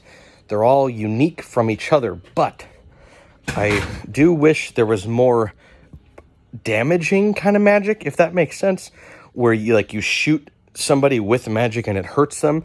There really isn't a lot of that type of magic in this. It's more like you use it to benefit you in a different way, okay? And there's also tech and gear in this game to do little things like you can have a glider, so then you can jump off of a high building and glide your way down. You will not get hurt from falling. There's a smart link, which I get almost every single time, which gives you an additional zoom. So if your gun doesn't have it zoom at all, now it at least has one magnification of zoom. And it also turns off friendly fire, which is just kind of funny because it's like the friendly fire is always on unless you have that equipped. But anyways, the two things about this game I just don't like is, one, the system is you start out with just a mere few $100s for round one. At the end of the round, you get more money, and if you do really good, get a lot of kills or revives. There's a revival system in this, which is also really cool, and I do appreciate that, reviving your teammates. If you do good stuff, you get more money the next round. Then you can buy more stuff. If you die and you do not get revived before that round is over, then you keep your magic you've purchased so far.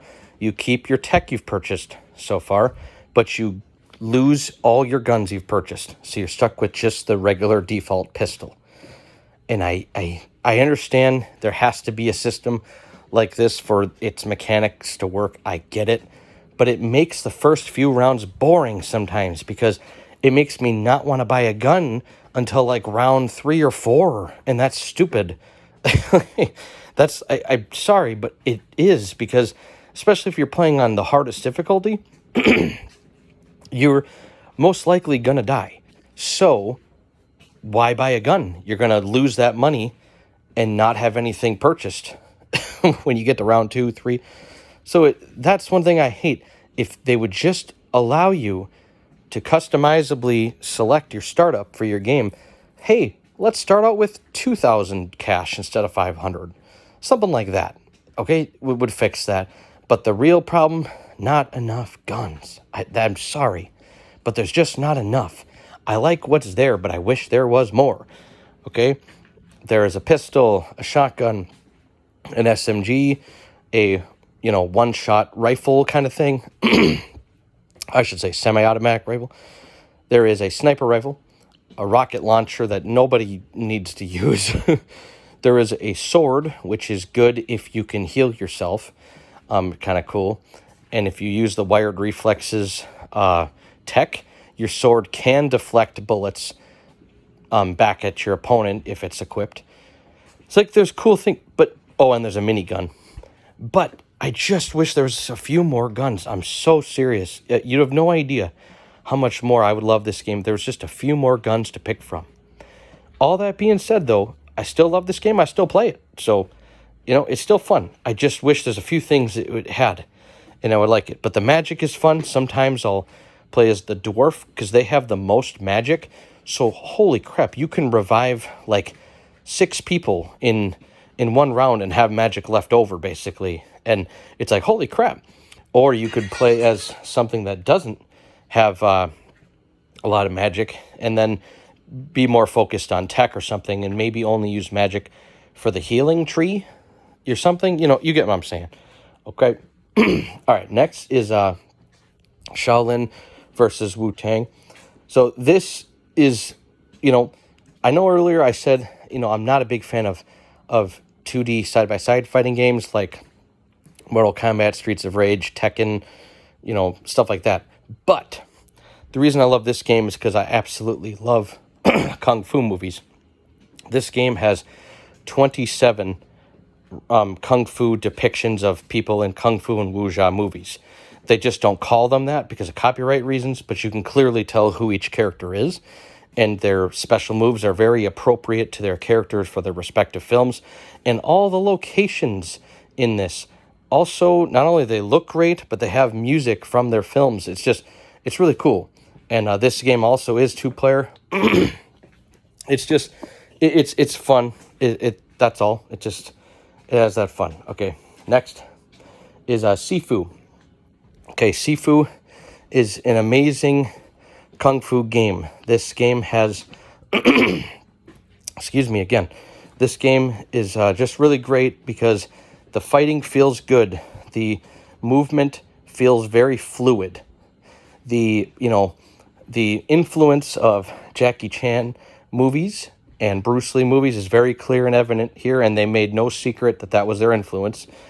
I feel like I'm watching the movie Rumble in the Bronx every time I play this because your character is like picking up objects in the room and using them as a weapon. It's awesome. The fighting is great. Now, this game has the distinction of one thing.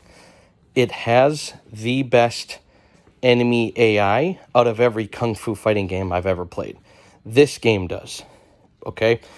And that's a good thing. That's one very big positive you can say about this game. Okay? And what I mean by that is, so when you go before you do a round, whether it's in the challenge mode or the story mode, you can turn on modifiers.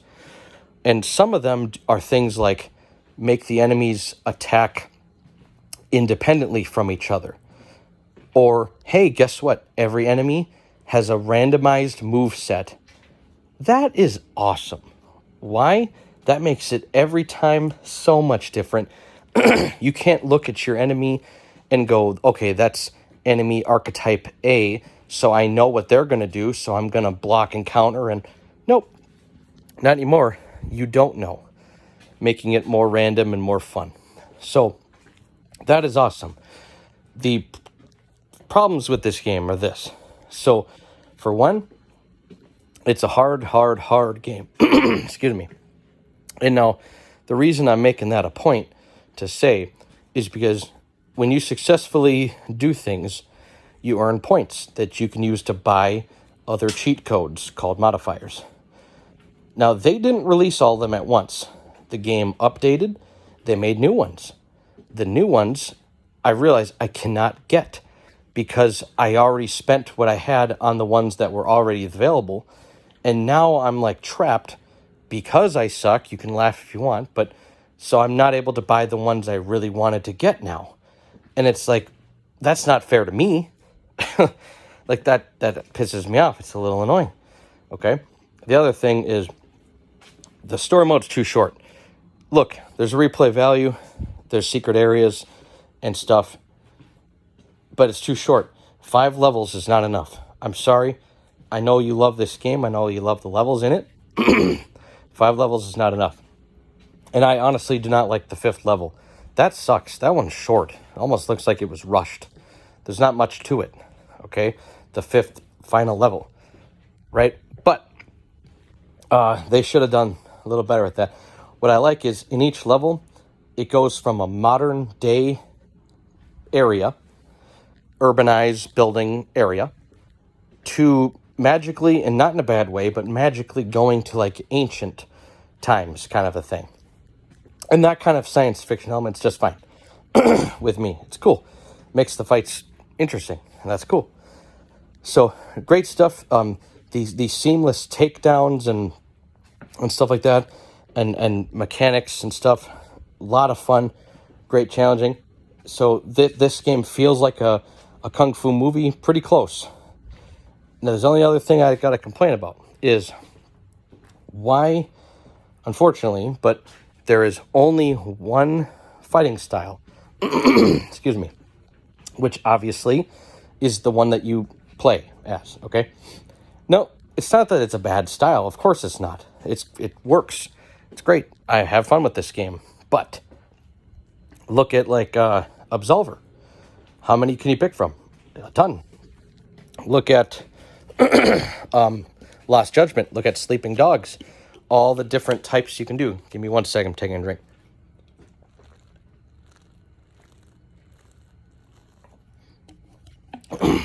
Thank you for your patience. For example, hey, I might be in the mood to do drunken boxing. I might be in the mood to do hungar. You get my point. You can't. You're stuck with that one style. You think, at least in like the challenge modes, you think maybe, hey, I can do a different style here, but no. Just not there. But challenge modes, really cool. I love the references. They have a fight that's basically like the Matrix, where you're like Neo fighting all the agents, and it even does a slow motion stuff when you play it. Really cool. Nice feature, nice attention to detail. There's another one where you're basically playing like the Raid Redemption in that movie, where you're going through room by room, just fighting people when you're in your SWAT gear. It's really cool.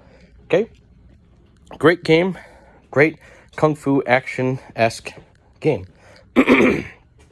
But like I said, there should be more. There's more content, more stuff to do, and they shouldn't have just stopped at 5 levels. And the 5th level, like I said, to me, it's just lame. There's nothing exciting in the 5th level. There's not even anywhere to explore. I don't know. But whatever. Next game, Sleeping Dogs. This is awesome. This is an open world, third-person view game where you're an undercover cop doing all sorts of kung fu. And what I love about this game is the cinematic fighting in this. Now, the only downside of this game, it's only difficult when you have a lot of enemies. On a one-on-one fight, you'll like never lose. Like, you really won't. The game shines when you have a lot of enemies against you. Okay, the fighting is fun. It's visceral, gritty. You have cool takedown maneuvers. Some of them like happen naturally, like you can throw somebody over a ledge to their death. Some of them are different. Like if there's like a fan, you could throw them into the fan and cut their head off or something. Again, for that cinematic experience. Excuse me. And there's all the different fighting styles. You have these outfits that change your fighting style. You can do drunken boxing. You can do Wing Chun. You can do all sorts of different things. And that's great. You can fight like a monk. Just awesome. The variety there is there. The vehicle combat's surprisingly fun. They gave you a ram button where you hit this button, B, and then it will ram your vehicle into theirs. It's just really cinematic and fun. The game goes into slow motion whenever a tire is shot with one of your guns, and that you get to see it. It's really cool. Okay? The gun play, it's not the best part of this game, but it's still fun because they do some cool moments of slow motion, kind of like a Max Payne. Excuse me. Kind of like a Max Payne or a Matrix, where you are taking cover. You can jump over a ledge in slow motion and shoot a few times, and it's cinematic and it's fun. Okay? Sleeping Dogs is an excellent, excellent game. Very well created, recreated world of Hong Kong, modern day, and just really fun fighting, environmental stuff. It's right there. Great story mode, undercover cop, crazy story, a lot of fun, a lot of replay value here. You can, like I said, switch all these different styles. Try them out. It's a great time. Okay. Next game is Star Wars Jedi Knight Jedi Academy.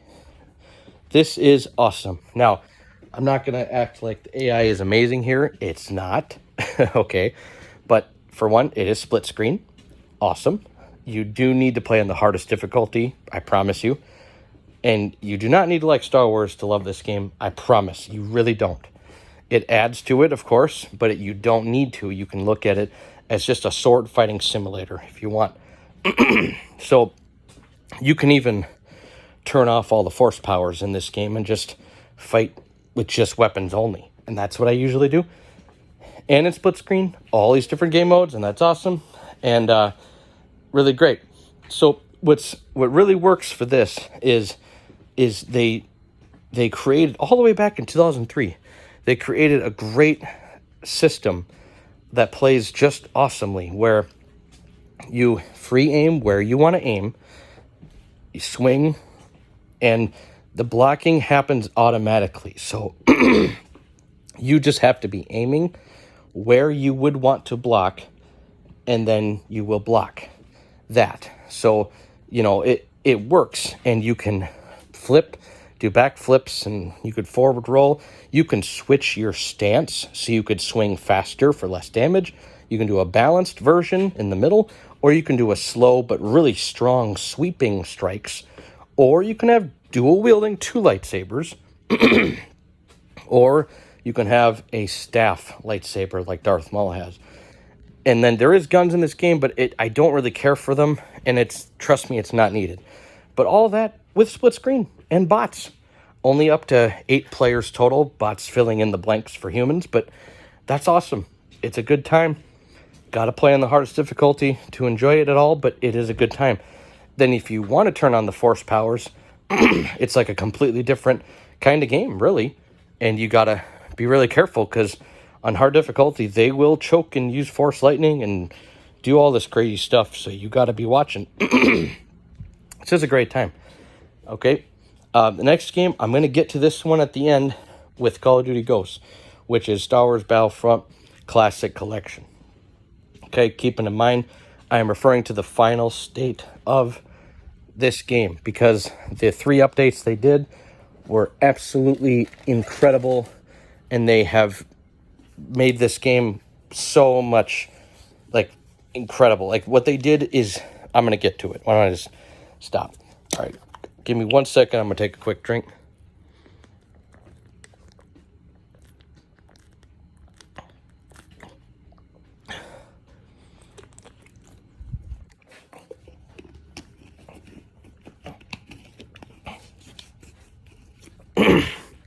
Okay, thank you for your patience. Next game is Rainbow Six Vegas 2. This is a lot of fun. Split screen, awesome. All around improvement over Rainbow Six Vegas 1, except some people might say the maps are better than the first one, but that's okay. They ported the most important map, Calypso Casino, into Rainbow Six Vegas 2. That's all I cared about, and they did, okay? Split screen everything, including campaign. There isn't, regular bots modes? No, but there's terrorist hunt, which is just as much fun. Do a great job there. The AI in this game is excellent. Really, really smart, really fun. The physics in this game is really fun. Really cool.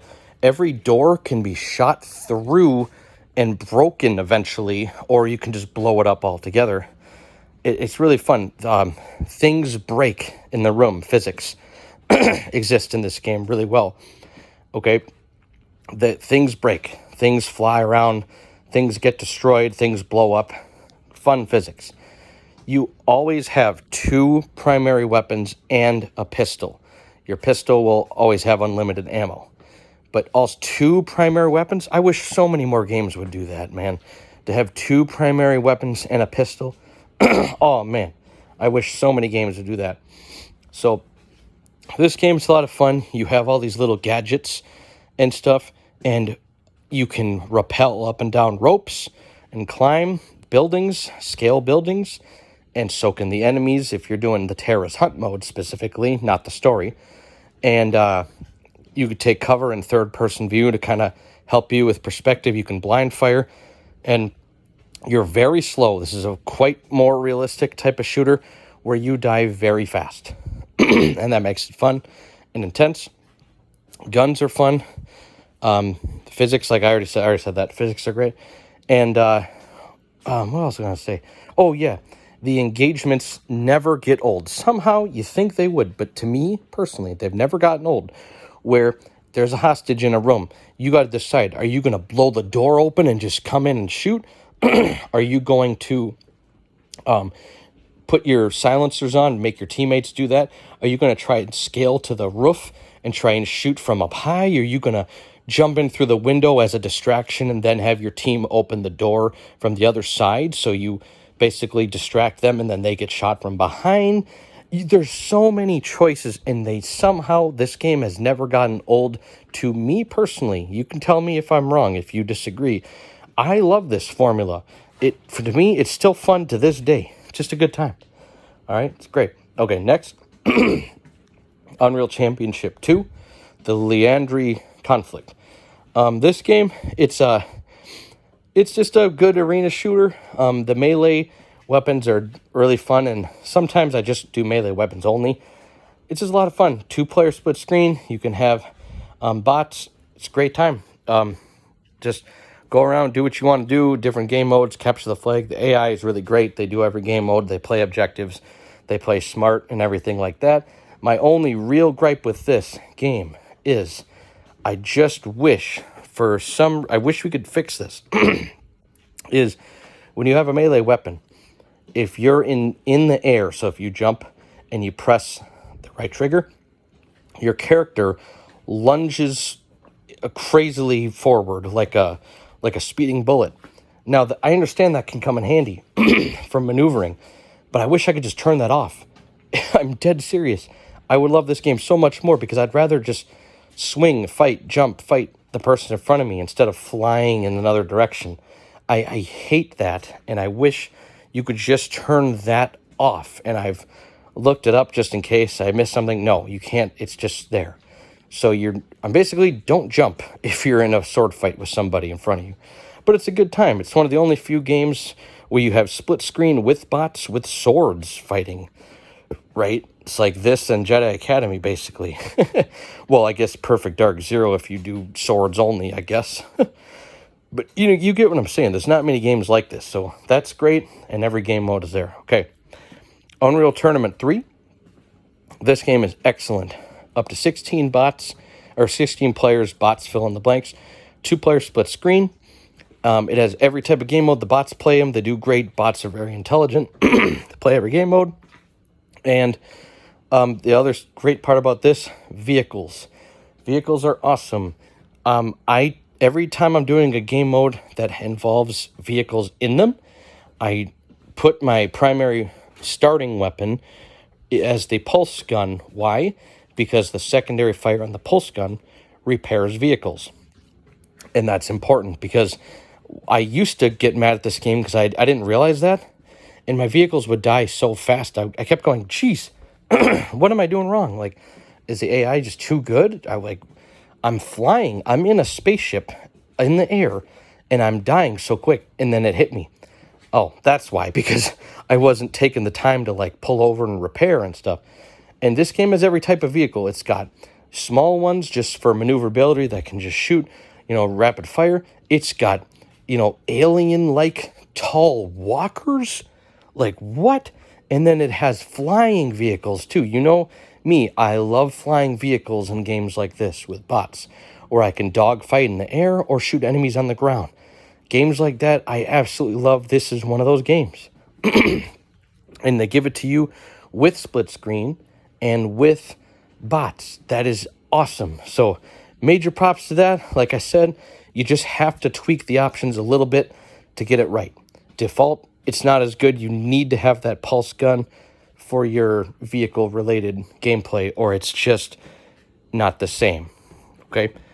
All right, give me 1 sec. I'm going to take a quick drink again.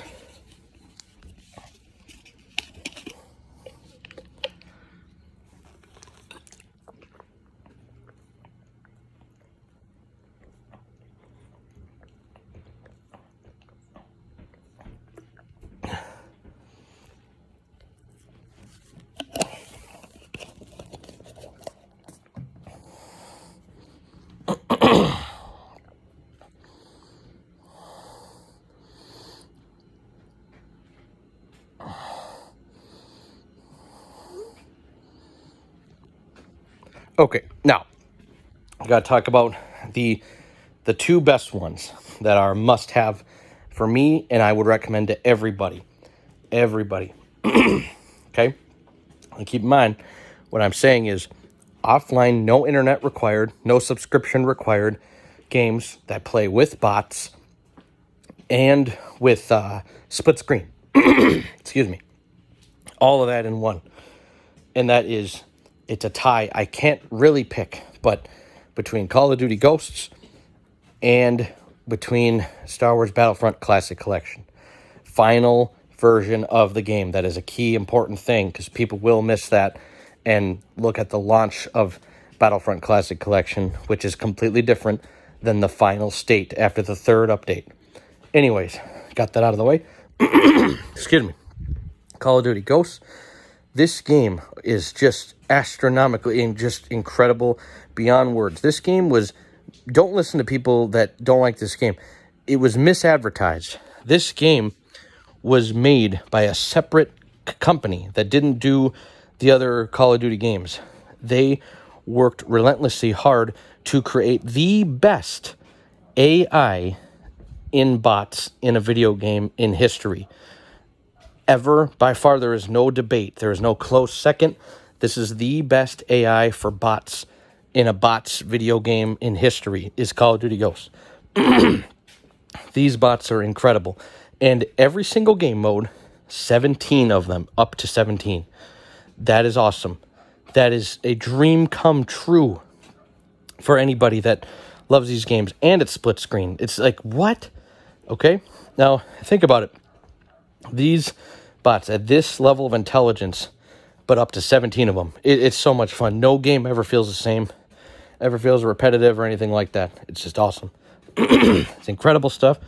What they do is they have made it so they traverse the landscape at their own will. So sometimes they'll go out the front door. Sometimes they'll try and sneak around the back. Sometimes they'll jump up into another window and parkour their way into the building, and you would never expect a bot to know how to do that. This also is a game where they will do the jump shot thing that pro players do in real life, but if that wasn't enough, they will even, if they're in the middle of a gunfight with someone, and their gun runs out of ammo, so they need to reload, instead of trying to reload, they will switch to their other gun, to their pistol, and try to continue shooting with that to try and get the kill. I've never seen another game do that so fluently as this. Normally, they will just keep reloading until they can try and shoot more. Not this game. They made them so smart, they don't. But the best thing is, this is not aimbotting. Even on the veteran difficulty, it's not aimbotting. They try. That's the difference. They try to shoot you. They don't just automatically aim, zoom, one-shot kill like some of these other Call of Duty games with bots. No, they try to. So that means it's more realistic. It's more like a real person that you're fighting and shooting against, because they will miss. They will throw grenades that accidentally hit the wall and bounce back. They will miss. But this intelligence, they don't do the same thing twice. They're so good. It's just incredible. And Ghost has so many customizable options in every game mode, and you can save your game mode recipes for your custom games. So if you're a very picky person, this game accommodates you. You can do that. And you can have up to 11 class setups. 11 class setups. What more can you ask for? And now this game is just great. And you got to think, what changed Call of Duty? Call of Duty Modern Warfare from 2007. That game, the big deal was the bullet physics. Bullets can now get kills through walls. No games were doing that before. And it was a big deal. It was, hey, based on the caliber of bullet, based on the type of wall you're hitting, is how much it's going to go through, how much damage it's going to do to any enemies on the other side of it, etc. This is Call of Duty Ghosts, 2013, 6 years later. They've had 6 years to refine that, to perfect that, and they absolutely have. This game, you don't move fast. You don't have crazy dual-wielding shotguns and crap like some of the other games, and I understand you might like that, but I'm looking for more of somewhat of a realistic shooter, and that's what this one does. It has that. It has things like that. You can lean to the sides in this game by going up to any wall or object, and that's so useful. The contextual lean is so nice to be able to do that. I love when games have that. It's not a requirement, but I love when games have that. And this is the only Call of Duty game, or excuse me, this is the one Call of Duty game that has the most physics in it. Call of Duty games don't generally have physics. Things don't normally break or fall apart, except for like cars. Cars always explode in Call of Duty games and windows, but that's about it. That's nothing else. And this game, every map contains a few different areas that can be destroyed. That's really cool. That's awesome. That's cool. It's really fun, right? And the ultimate number of replay variables because of how good the AI is. And you can do 4 different difficulties or a mixed difficulty, making it more like an actual multiplayer game, simulated experience. So this has it all. If you're a picky player, you can customize every little detail in this game to your liking. And it's split screen, 17 bots, every game mode. Incredible. Just absolutely incredible. It's a must-have. I like the other 2 Call of Duty games I have on my dashboard. I love them too. This one is the best of those 3, though. The bots are too good. Too good. The physics are too good. Much better than the others.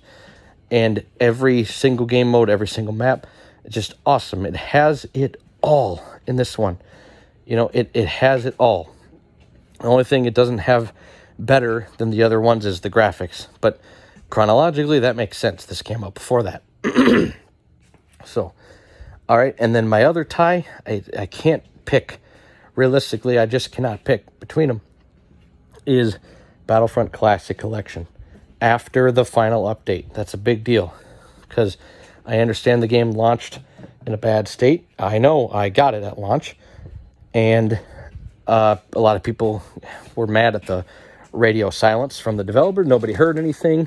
They thought the game was just released broken, going to stay that way. They fixed it, and they improved it in ways I couldn't even have predicted. They went above and beyond and did things the original games did not have. Give me 1 second, take a drink.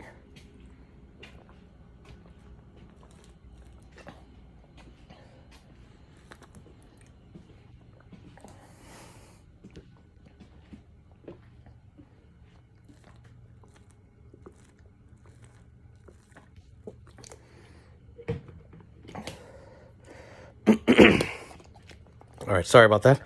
Thank you for your patience. But, okay, so it has For one, it has both games in one.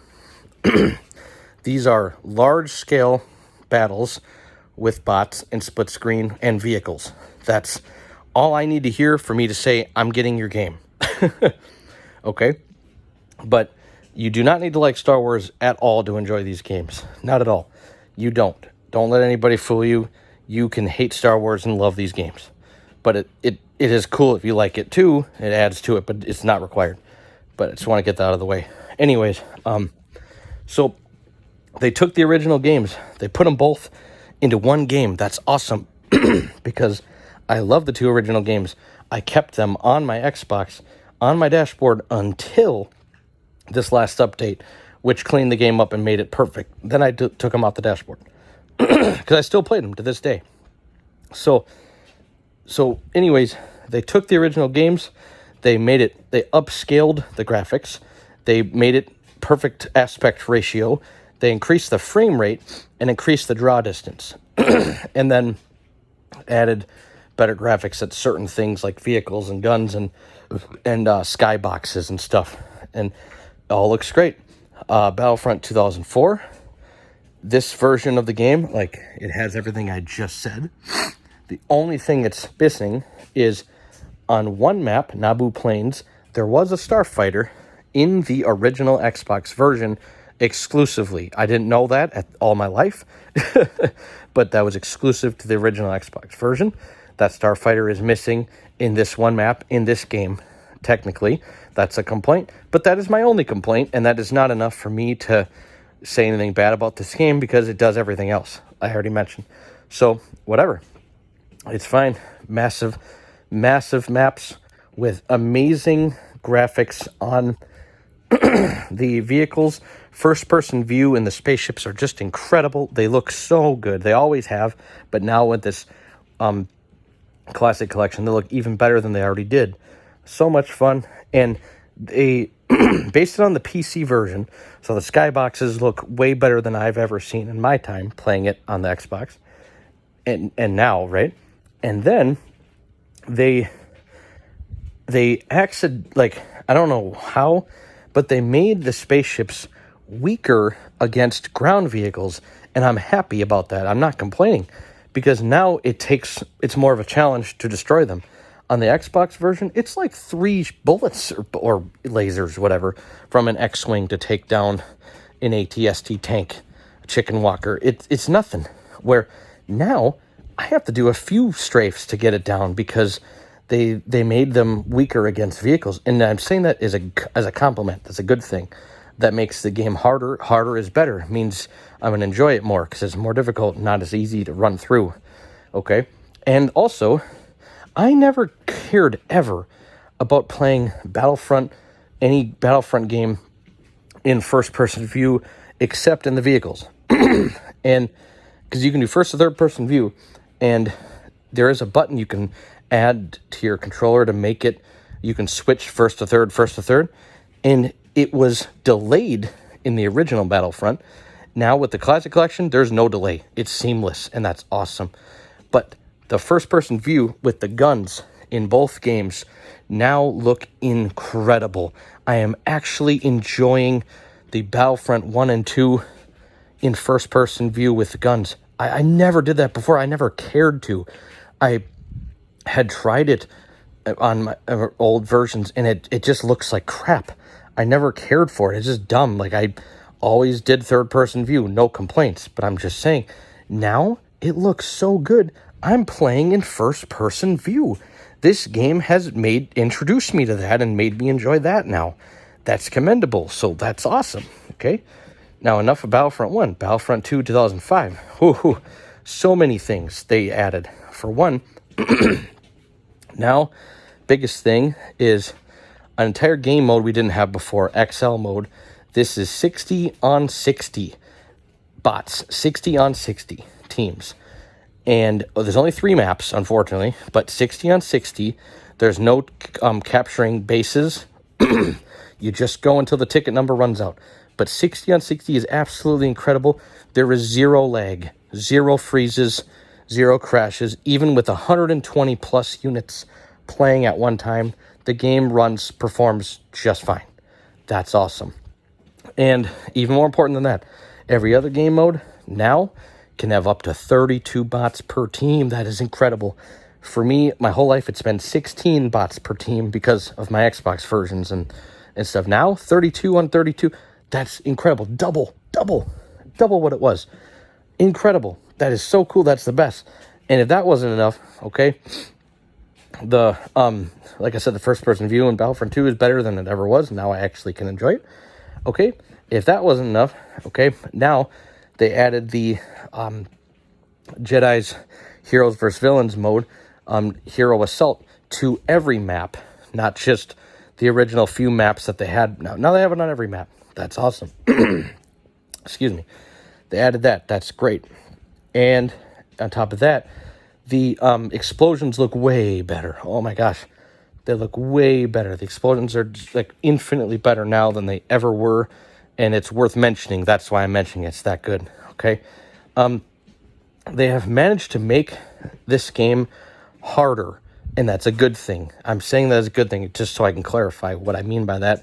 Because now that there's double as many units, now I'm getting shot at more. So I can't just steamroll through the enemies as easily as I could in the original Xbox version, because there's more to shoot at and there's more shooting at me. There's more shooting at my vehicle. When I'm playing on Hoth, the best map in Battlefront 2 2005, I am now getting hit by rockets from the air way more frequently. Like, way more frequently, and that's a good thing, because that makes it more challenging.